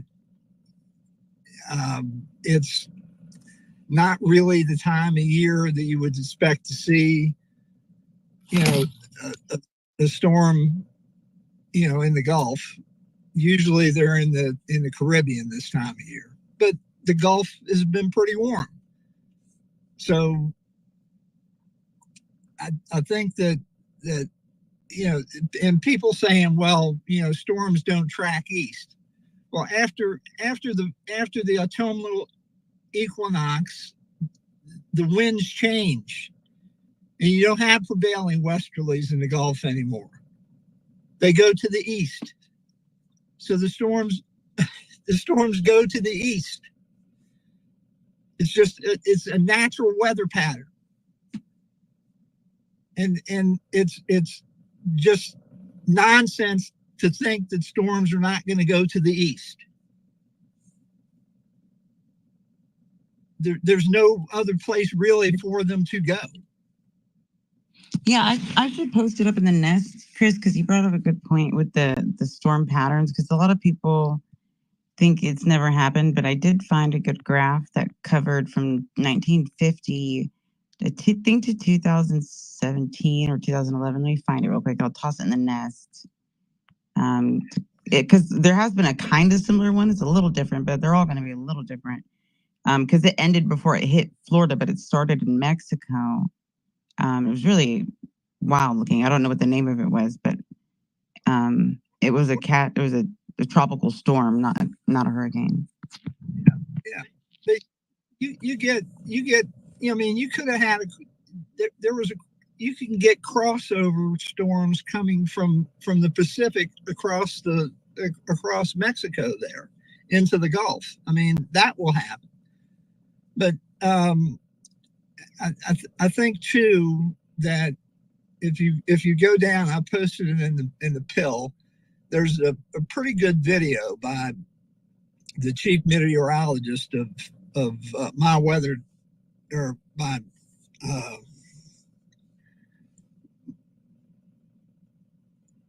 a weather app that I have. It's called My Weather, and it goes over why it's not possible for the government to control hurricanes, and the amount of energy that it would require for them to do that. All right, so I already Joe Biden, appreciate your service today, Chris. Yeah. So can I chime in on that? Yeah, I'll go for it, because you're probably going to say what I was going to say too. Yeah, go ahead, man. Well, just not happen. So I would say, Chris, with what has been published, it would be, kind of impossible for it to maintain that level of a hurricane and to amplify it, considering whatever. And yes, geoengineering is real, and it's been used for other things. But when it comes to this specific thing, creating storms, I think the one element of that would be the amount of energy that it takes. But that is assuming that they're fully open about all of the energy that they've been able to tap into. I mean, it's already in the science. The science is already kind of proving through the gem unification theory. There's this entire fifth dimension that's got an endless, abundant, infinite amount of energy, 0 point energy, ether, whatever you want to call it. And so would that be something that they would reveal to the public? I doubt. I think the current, I would say, establishment would never let us know that. And is it possible that they are leveraging it for the things that they need? And it would also create that little bit of doubt that that's what's going on because, of the paper that you're talking about. I just think it's important to keep an open mind. I mean, the facts do matter. We're just going to parse it that way. But I just, I just wanted to add that in. Alpha, go ahead if I missed it, what you were going to say, and then we'll go to Eastman. No, the only thing that I'll add, because I think it's a big disservice to tell the audience that it's not possible. One, we've used weather manipulation in wars. We did it in Vietnam. We extended the monsoon to flood the Ho Chi Minh Trail. It's documented by the government. Two, you have the Secretary of Defense in 1995. I put up the link a few days ago. And for those that are saying, oh, it's just a meme, I went and got the transcript for you guys. So attached to the meme, I put the transcript where he said that multiple countries are using weather warfare against each other. The other thing is a lot of people are misrepresenting a hurricane is the equivalent to 10 to 50,000 nukes. We're talking about the energy once a hurricane's already formed, but nobody can provide how much energy you need to start a hurricane. And the reason being is because it's not energy, so to speak. It's the weather conditions that you need. And when you go and you study HARP and you study the DoD and you study some of the DARPA programs, there's absolutely the existing technology right now to create the conditions along with the natural conditions to create what you would need, the variables to have a hurricane. So you guys, the government doesn't tell you the truth. It's never told you the truth. The media does not tell you the truth. When you have whistleblowers that come out and tell you this stuff, when you have patent technology, like, you don't ignore that. There was a conversation yesterday with another gentleman that kept saying, well, these patents are expired. But when you read through the patents, which is what I did, you find how that patent was cited by another one. And guess who's the one that did it? The United States government, the DoD. And when you go to that patent, guess what? That one got abandoned. But when you go and you continue the research, it got cited. And you end up finding that it was cited, and it was cited by something that, guess what? It's the government using the technology, and I posted it yesterday, so you guys can go find it. We literally have an active patent that doesn't expire until 2038 that's being used. And what is it? It's to deploy vehicles into the air that are using machine learning technology that tell the DoD or whatever entity they're doing it for exactly where the ideal place is to see the weather. So literally, yes, right, it absolutely is real. Well, Alpha, let me ask you this. Let's say that we can create the conditions to start a hurricane. So let's say that we create a tropical depression, and it's in an area that is conducive for a hurricane to form, and it turns into a tropical storm, and it turns into a hurricane. Now, once you have a Category 5 hurricane like we just had, what do we get? How is it that we're going to control a Category 5 hurricane? Can I interrupt 1 sec? Go right ahead. I'm interested. So, I've been tracking flight patterns since Sunday, and you can go on my page. I've been posting updates for a while now. Now, some of the tracking, it looks very suspicious, and it's all military, and it's all aircraft, and it's a very, very large network, all working together. Evil does not present itself in front of you, ever. It will continue to break down society until we give evil permission. And I'm sorry, but I believe that we are naive for thinking that there aren't people out there that want to destroy humanity. Now, if you look into Bill Gates, for instance, he is one of the largest people who believe in depopulation. If you look at who owns the rights for Tampa Bay right now, there's some sort of 15-minute home or whatever you want to call it. I don't know what. I haven't researched into it too much. I've been diving into these flight patterns. But he's made many comments about how, depopulating the earth might be the best case scenario. He's creating vaccines. He's heavily vested in weather modification. If you look back at his track record, he has invested millions, billions of dollars into this type of stuff. Yeah, but here's my question. And I agree with you completely, especially about Bill Gates. Right. My question is, he already has a very, other successful campaigns at killing lots of people, vaccines, for instance, that is far more lucrative in the return for the investment. Right. And also it doesn't damage infrastructure that is critical to his own other business endeavors. I feel like there's less of an incentive and less of an advantage overall compared to other methods we know he also does. Right. And I 100% agree with you. Now, my biggest thing is what could they use and how do they funnel money? Okay. We all know about climate crisis. Okay. Now, how much money does the climate crisis make? Well, you know, before we like go down, so that's kind of pivoting a little bit, but I just wanted to I comment on this. understand. Guys, can I jump in? I want to say something. Just a little Oh, something, yes, if you yes. let me. I actually was, I know that you've been here with your hand up and I was going to come to you next. I just have a couple of quick comments about Bill Gates. I think it's very important because, so to understand, like, he deserves an entire space, a whole marathon. Okay. If you want to go through all of the things that Bill Gates has been a part of. And I do believe what Paul is saying. In the sense that he is very invested. And I think it's the predatory philanthropy that you were about to get into a minute ago about the money and the climate crisis and the Gaia Initiative. And yes, they are using existential threats or existential crisis in order to, basically sell you policies for safety. And this has been the case for a very long time. Now, let me just tell y'all, Ken Calderia, who is a pioneer in geoengineering, he was a professor, doctor at Carnegie, and he's also one of the DARPA scientists that used to go to DARPA to innovate ways to be able to leverage weather modification to, as a way to attack enemy forces. So one of the things that he'd mentioned was, when I listened to his interview, was that, seeding clouds with pathogens. The first person that popped in my brain when I listened to that was Bill Gates.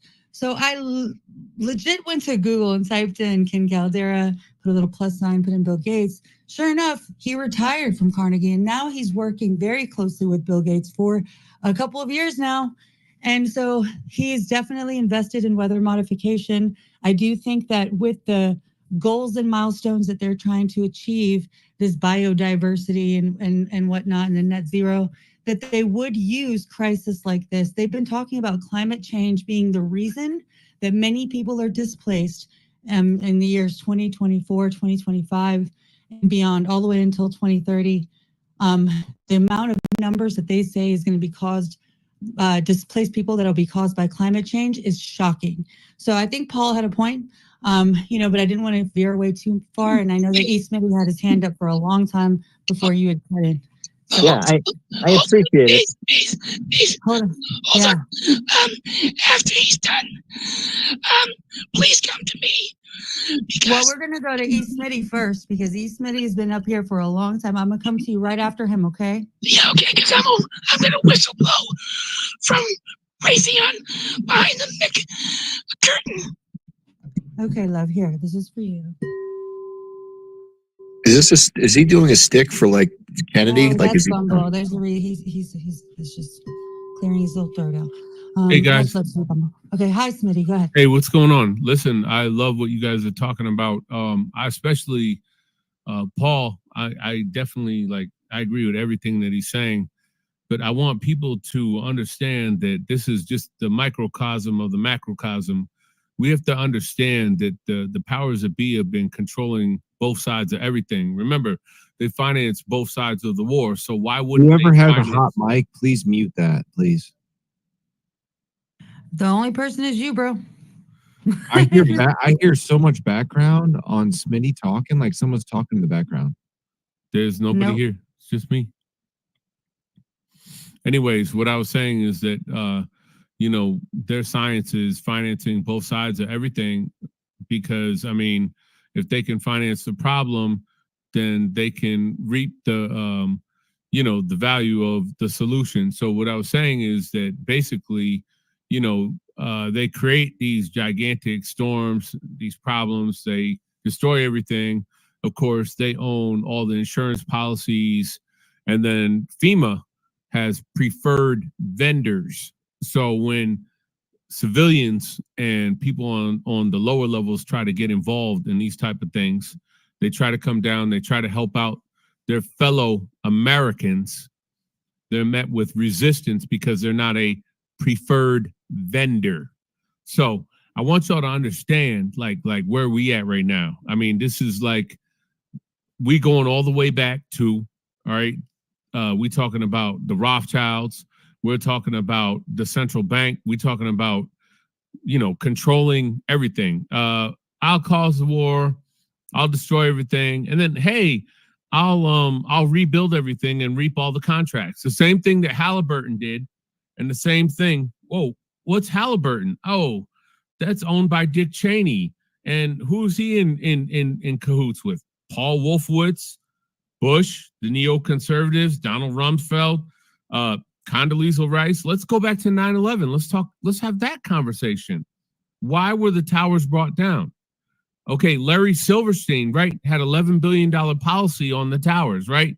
By the way, my dad used to actually work in the towers, so I've been there a few times, maybe just a few. And I'll tell you like this. You're not bringing down the World Trade Center and the double World Trade Center. Come on now, 2 towers into a perfect pile of rubble unless you have a controlled demolition. How was that carried out? Well, there's a substance called thermate, which is only used by the military-industrial complex. Who did it? Well, we don't know. But we know that all bomb-sniffing dogs were pulled from the building 12 weeks before. We know who did it. Yeah.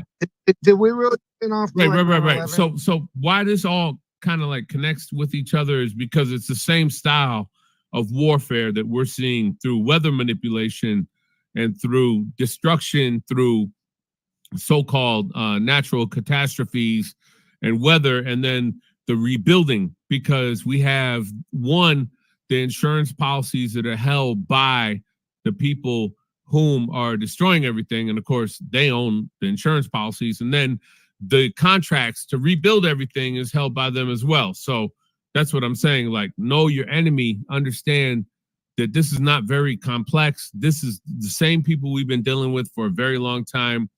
This is what they do. This is how they fund themselves. They're criminals.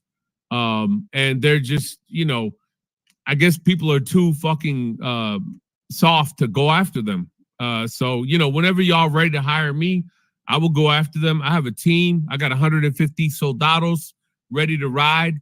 And whenever y'all want to bring me aboard, I'm ready to go after these guys. We can handle them in a heartbeat. It'll be done. You heard? Love you all. Have a wonderful day. He's just joking about that. No one's doing any violence in his face.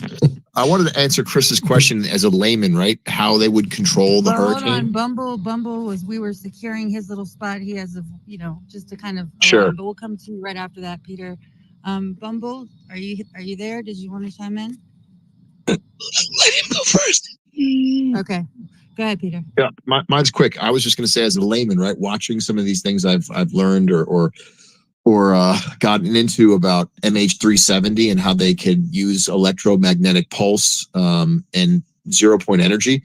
I would imagine they could charge the air with electromagnetism to change the direction of the hurricane, right? So they have tools and systems to be able to do this. Wouldn't that break up the weather pattern and be able to then move it if they're basically guiding it in a certain direction? And that's just as a layman, right? And I have no background in meteorology, physics, quantum mechanics, any of that. Just like using my context clues from watching these other things, how people break them down, I would imagine that's how they would do it.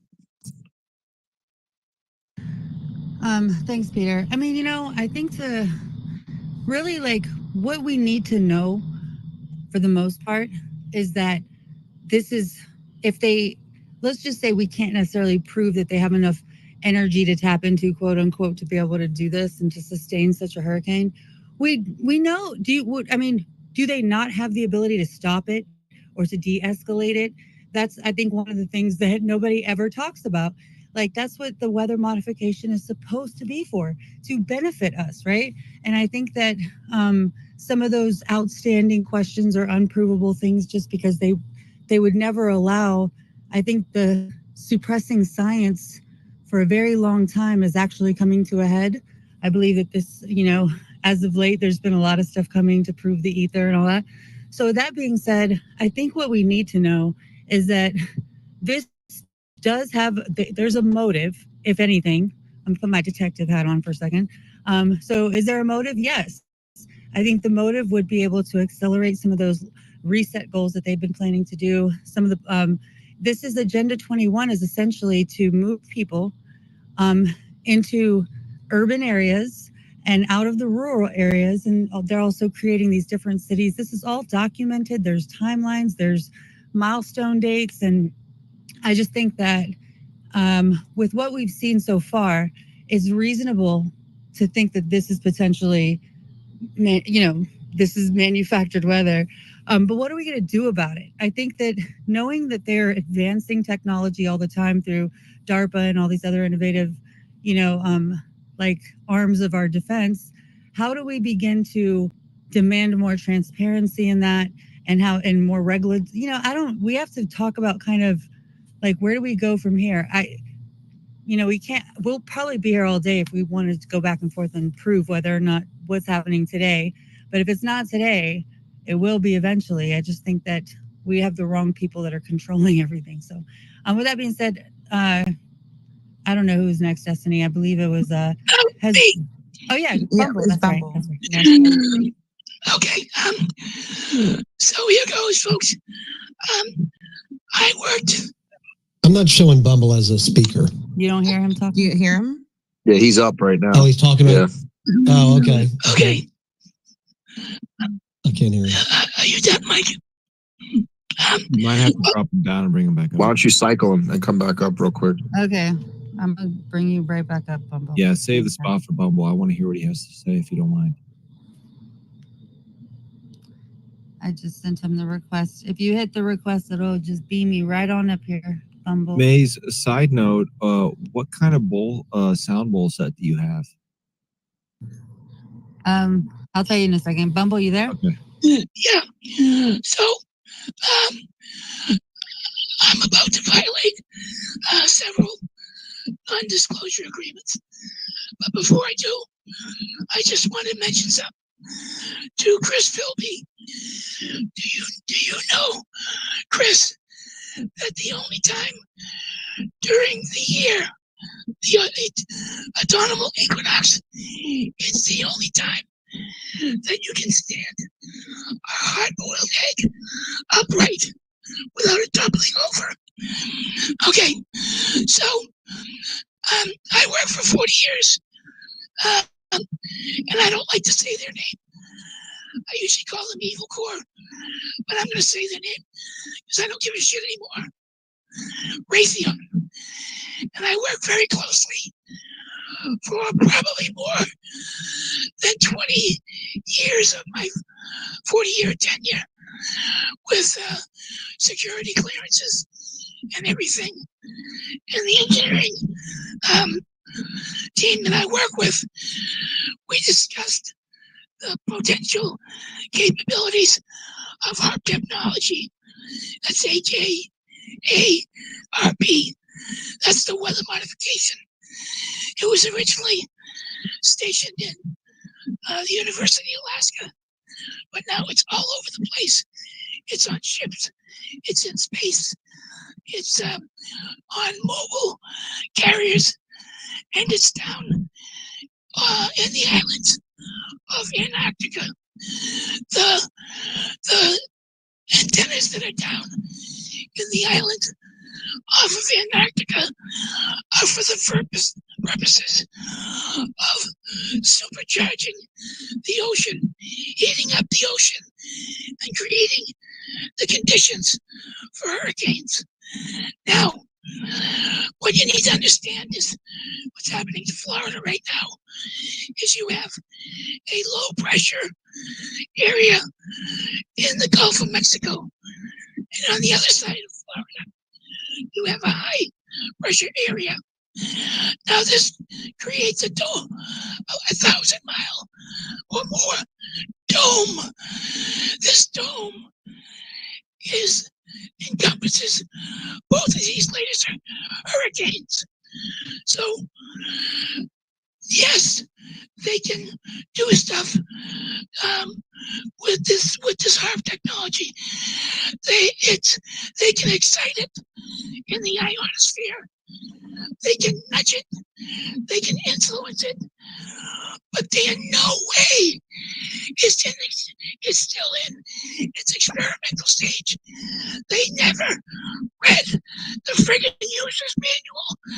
So when they unleashed both of these hurricanes, now, once they took their hands off the controls, they have no idea what's going to happen with these things. They can't stop it, and they don't care As I said, they didn't read the user manual.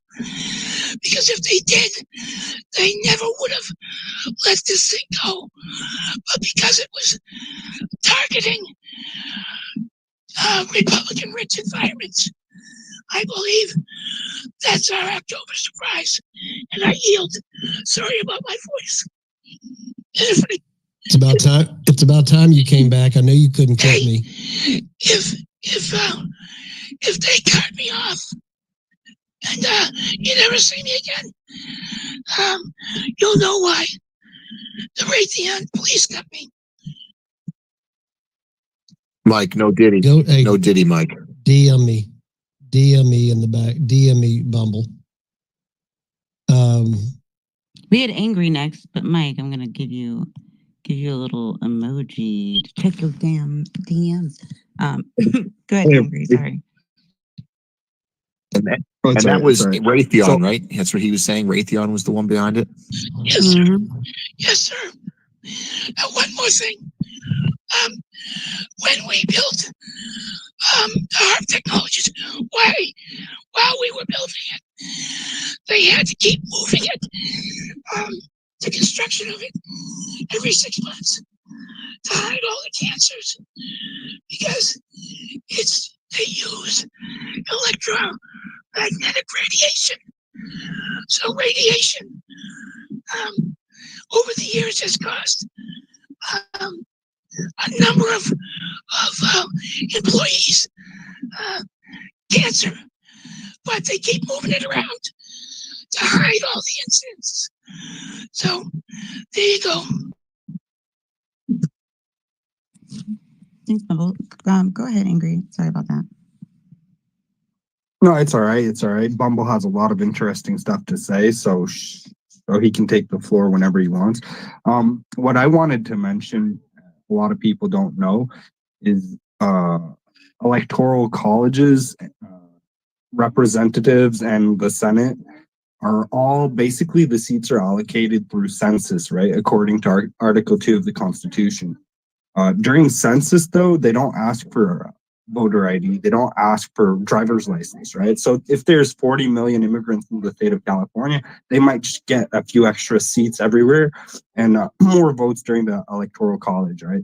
So we have to keep that in mind too. So there's other alternative ways that we haven't heard about that they can take this vote. And the reason they're bringing in such huge quantities of people is for that reason, right? For the election, you do need to be a citizen. But when it comes to the other stuff, like the amount of seats that states have, the amount of electoral college votes that states have, that it doesn't matter if you're a citizen or not. It just matters that you have citizens in your state, right?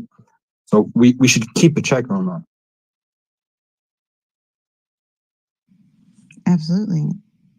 And Bumble, if you wanted to respond, because I know he was giving you quite the compliment. Yeah, when I woke up for my lunch today, it was to Joe Biden, and he was berating Marjorie Taylor Greene for suggesting that the government was engaging in weather manipulation. And he said, that's absurd. I stood up in my room and started yelling at the TV, you're a fucking liar. Because either he has plausible deniability or nobody informed him that this is what's going on. But they absolutely, and I'm still in touch with a lot of these engineers even today, and we often discuss the capabilities and the ramifications of an out of control regime with this much power. They know that they can deploy it, but they can't predict how much carnage it will cause. So they're all a bunch of fucking liars. And I'm here to tell you right now, weather manipulation is real.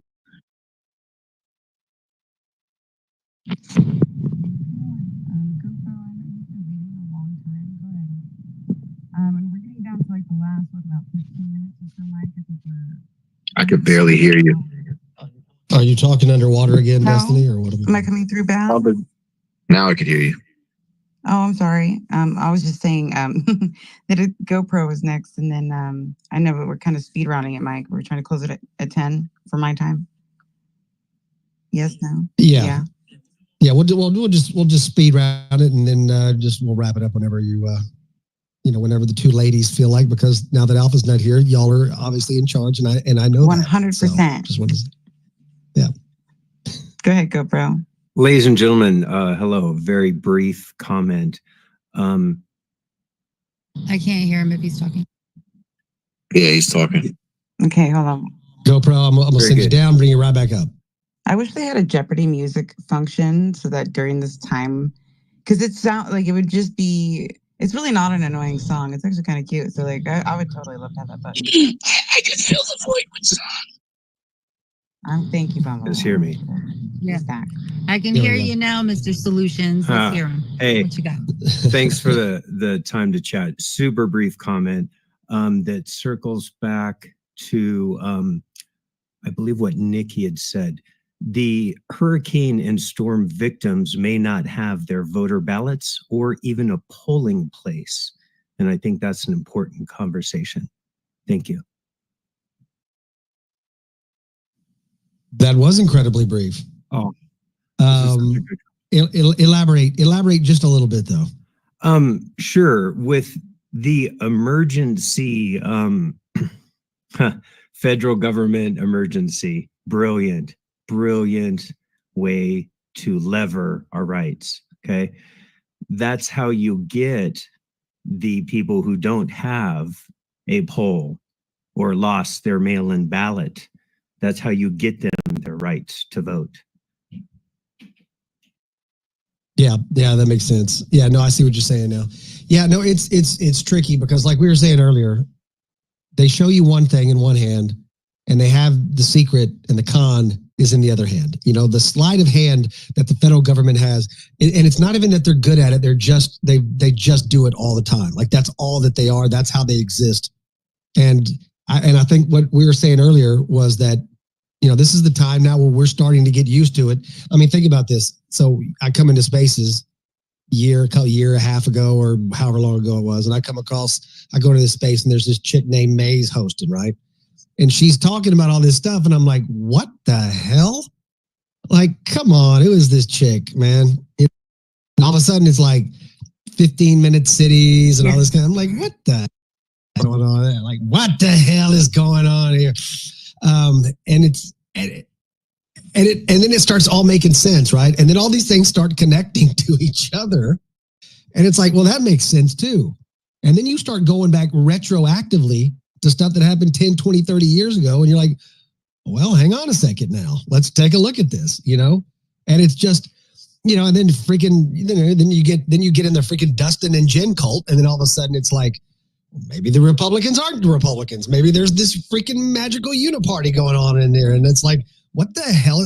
Maybe George Bush wasn't the second best president of all time. It's like, it's kind of fun to go through this and realize it. And when people say things, you know, like what you were just saying and things we've said earlier, like it's still just as big a surprise that we're going through this and that we're recognizing this. And again, I hate to go back to Newsom again, but the fact is that they won't let poll workers even look at an ID in the United States of America on voting day. Mike, because Black people and Hispanic people don't know how to get or carry an ID with them. It's just like, it's amazing, really. Like, it's really amazing that we live in this world. Go ahead. Like it goes back to when, you know, if you read Behold a Pale Horse. Oh, Peter's name is Maze now. Sorry, I threw my voice. Go ahead, Peter. I was saying. Well, I was just, finish what you're saying. I'll pop them right up. It goes back to those of us who read Behold a Pale Horse back in the late 90s, right? When I first read it, I'm 40. I first read it, I was like, man, this is crazy. But I believed it when I was reading it. And now, like, you see that all these things that he said in that book are coming to pass or have come to pass. And then you can go even deeper and learn about all the other things. And like, we're not conspiracy theorists anymore. Like we're truth tellers, right? We're telling you about what the fuck is going on. And if you don't wake up, like, I don't know what's wrong with you. You're brain dead. Sorry.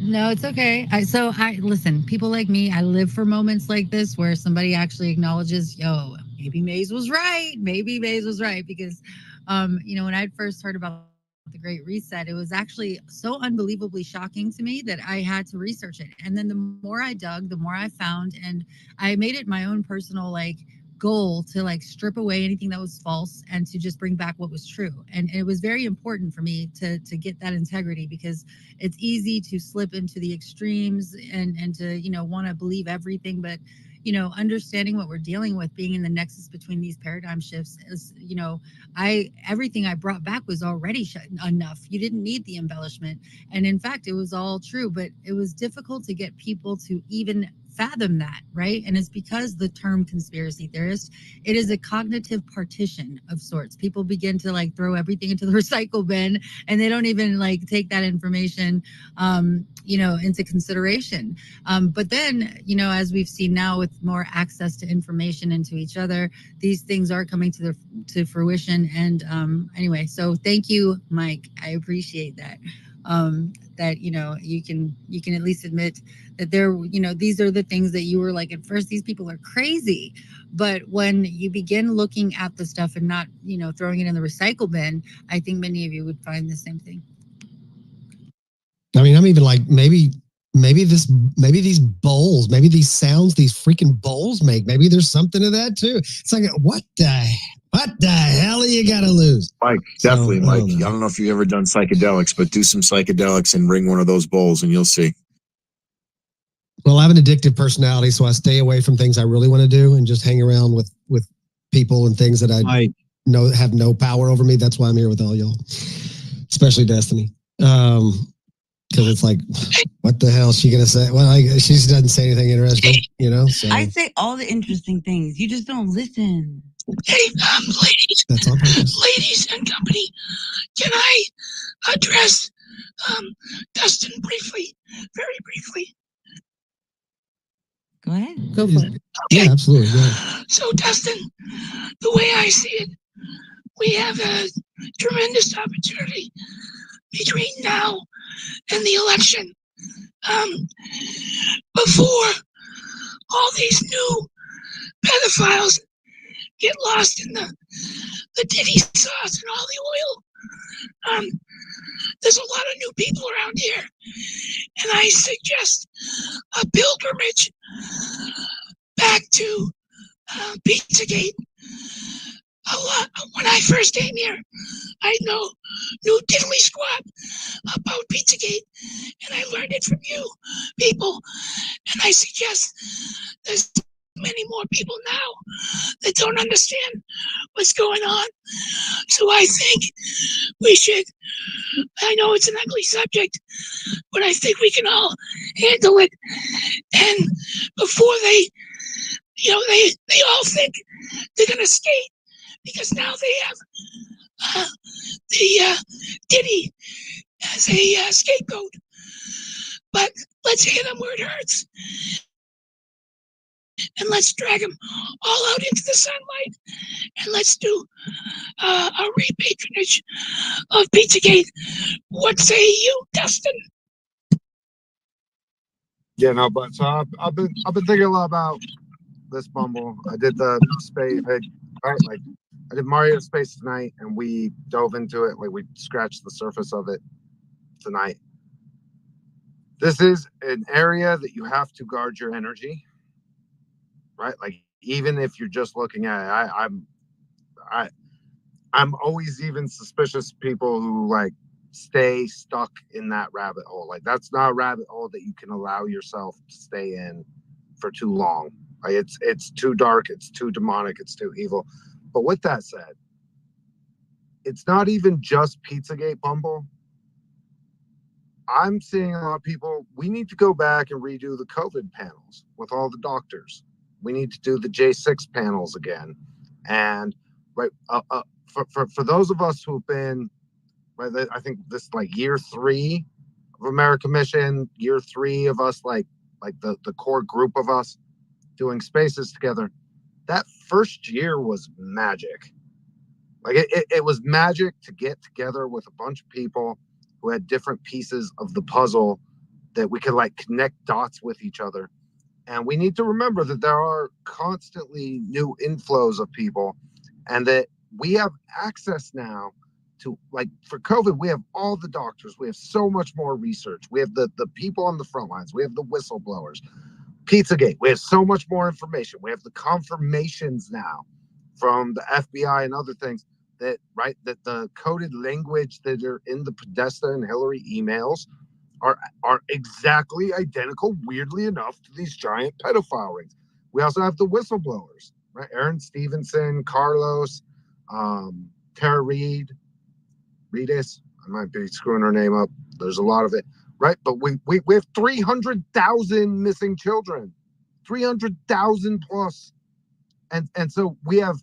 Not only do we have like the same access to the people when we did those original spaces, where we were all so desperate to be able to discuss these things after being censored into oblivion, being the dumbasses who continued to speak out about it at the time. We need to, I think a hard push between now and the election to revisit the big ticket items. And an example would be J6. I burn out talking about it. Like, to be honest with you, it was so traumatic. It was so disruptive to my life in so many different ways. But it's been a question every fucking debate. Like, so somehow they're still the fake people, fake news, fake media. They're still relying on it as a major issue. And for us, as a, like, I'm talking like very royally there, like as a ex community or whatever, I think it's important for us to go back and go over all of that data and information again.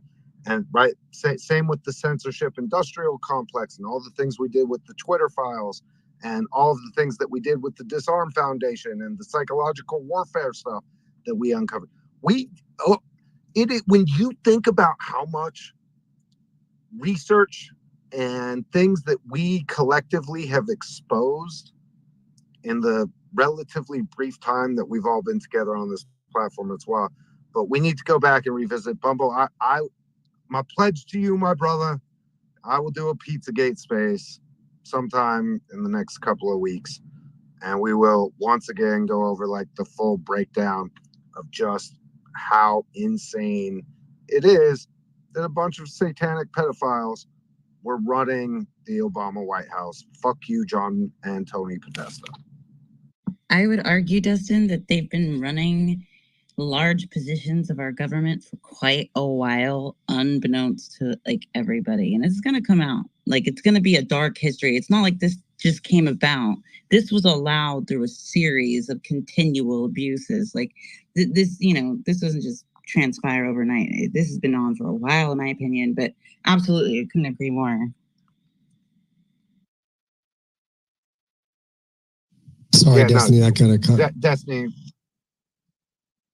The other thing is, it's not limited to the U.S., right? Like Jimmy Savile, we have so much more information, and blackmail and leverage control, right? That is power in the current, like that is how power has been wielded and maintained for longer than I think any of us will ever, like probably longer than we'll ever know, but especially in like the media age. And it's dark, and we have to get to the roots. And that means, like, unfortunately, it means broaching and touching third rails about the intelligence agencies involved, the religious institutions involved. We have a lot of really evil motherfuckers that need to be dealt with, and they've murdered a lot of our people for even like talking about it. And so I think Bumble's right. I think we need to go back. We need to do it. But like I see Trennis up here. I think we also need to go back and do like a series of J6, just like to go back over for everybody, all of the like research about the agent provocateurs, what really happened that day, the backstory, right? Like it's insane to me how often I meet people, because I've been on the road again with the Maha people, and the fact that the hurricane has wrecked my house twice now. But how many people still, like even our people, still think that there were officers who died on January 6th, or that only Ashley Babbitt was killed on January 6th, right? There's never a mention. Like, how many people don't know Roseanne Boylan's name, as an example, and who don't know the fact that we've had in several congressional hearings admissions that they lost.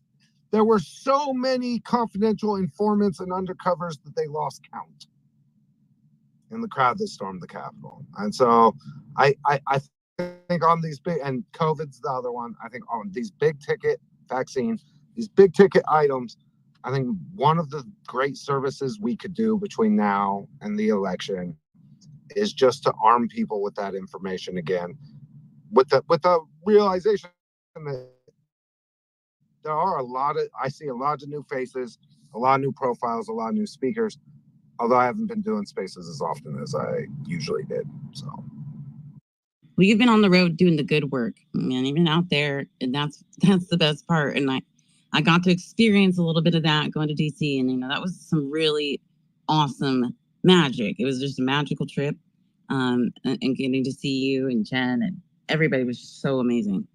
So you're out there doing the best part, for real. But listen, it's pretty freaking awesome. Like, so Kyle Kemper, who's the RFK guy I've been running around with, he's the one with the bus. Freaking him and his family are They're amazing. so incredible. So incredible. Ian and Ian Carroll is one of the coolest. Like, I loved his work before, but you never really know when you just see people like in video. But he's even better in person. Would you agree? Like, he's a better person in person, even. Without a doubt, right? Yeah. One of the coolest motherfuckers ever. And we've been doing a lot of plotting like since DC. And so like we got a lot of really good shit coming.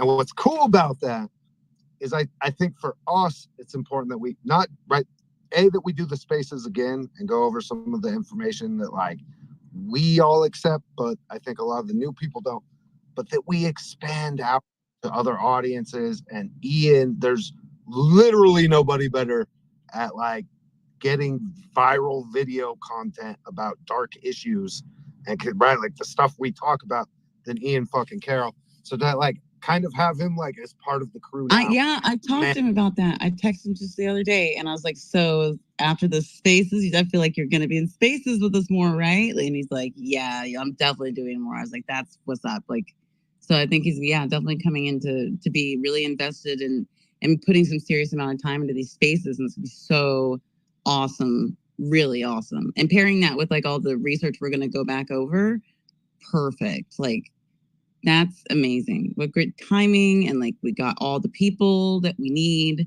I mean, we're doing great before, but reaching out past other borders with population and who gets to view is crucial. Otherwise we're just talking in echo chambers. So it's so important that we get the message out. So I just wanted to chime in really quickly about the if we do revisit those topics, because one of the things that I put together, just because over the past few years we've had like little bits of information trickling in around the 2020 elections, but like whenever you actually look at everything in totality versus it being like time released, you begin to like what the like how is this not like the number one discussion right now? I put together a whole thread on it because I think it's important to kind of put it all in an organized format that people can go through with all the sources and whatever. But also, if we do go down the path of like Pizzagate and whatever, I've been spending a lot of time reflecting in my delivery of information. And I think that, having a way to kind of make it extremely, I'll take on the challenge too, like to put together some sort of like thread or some notes or something to kind of deliver it in a like everything being kind of parsed out accurately, what's fact, what's speculation based on what. But I mean, it is so like if we only understood the amount of money that this is generating and understand like, it's just hard for people to imagine that there's that many evil people in the world and that they would be able to sustain such a crazy and, like underground type of like thing called like trafficking and child trafficking. In fact, it is very heavy, Dustin. I think, it sent me into kind of like a depression for like a few months. And that's why I'm very careful with the information. It's something that people, to understand that this information, what it does is it's dark, but it empowers you to be able to do something about it. If there's anything more, I would say, of a hero's journey than this, I don't know what it is. And it really is, kind of that warrior mentality to put that on and to fight this. But so I would definitely love to be a part of it. And then I'll just kind of start working on, putting that information in a digestible format. And and we have to make sure that we don't allow it to go down all these different like side streets. We tend to do a very scenic tour around a lot of shit whenever but it's fun to do that. Like normally our conspiracy spaces are like it's to allow people to have those moments where they don't have to bring receipts for everything, but just kind of the speculation around it. That's what leads people to investigate more, right? And so we have those spaces and we intentionally have that as kind of a rule of thumb. And then there's other times where we make sure to bring all the evidence. So anyway, I just wanted to say that. Just real quick on the maze. So I was wildly frustrated in the space I did earlier for exactly that reason. And what I'm talking about specifically with these spaces between now and the election is not my favorite thinking outside the box and everybody just like bouncing stuff off each other. But this is basically like us presenting what has been 3 years of arduous research, talk, speculation, comparing notes, right? This is our time to bring that forward in the most organized and concise and impactful way.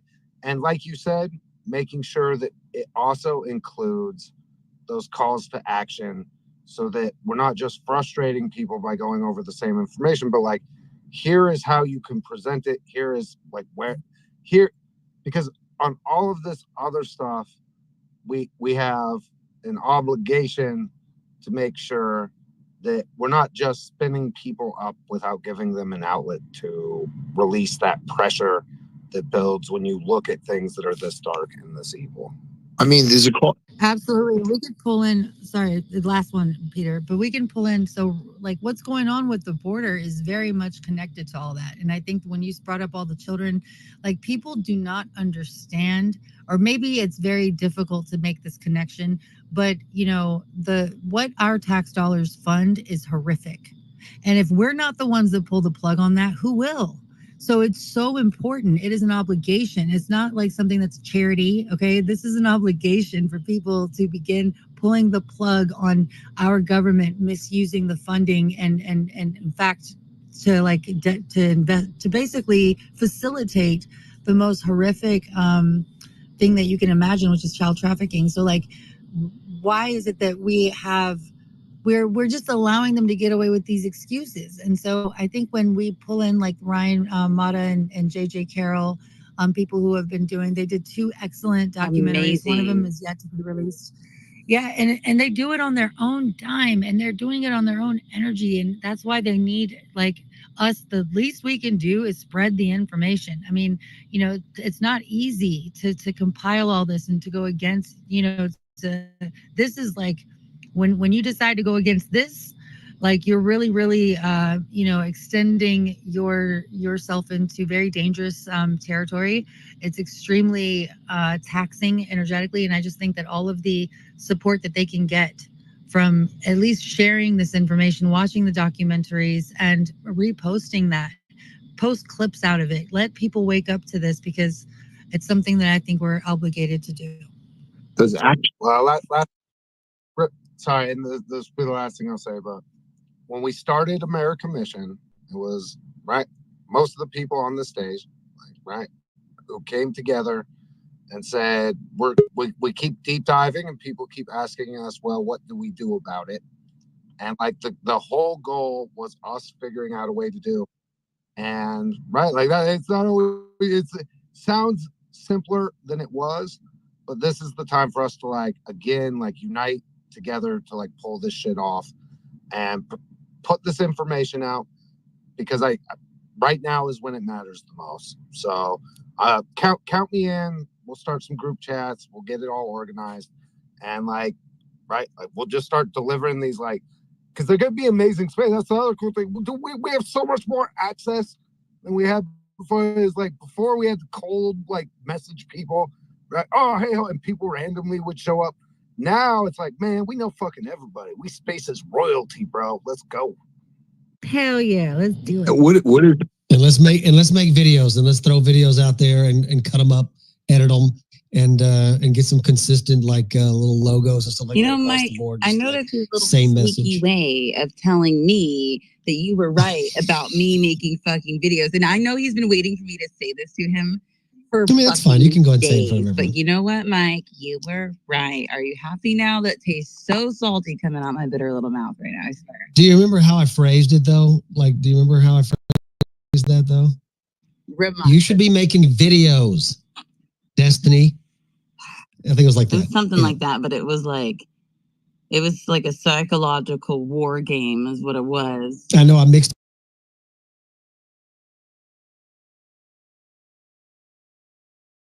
Your friends and neighbors afraid of. He's telling us all of these things so we're not afraid. What are your friends and neighbors afraid of? Fear not. Stand with the Lord. He is our shepherd. He is our protector. Whatever the Lord tells you to do it. Clean out the mess in your life. It's the only thing that you have to protect you is decency, honor, integrity, and a personal relationship with the Spirit. When you have that, there is no reason to fear. Thank you. He's telling us all of these things so we're not afraid.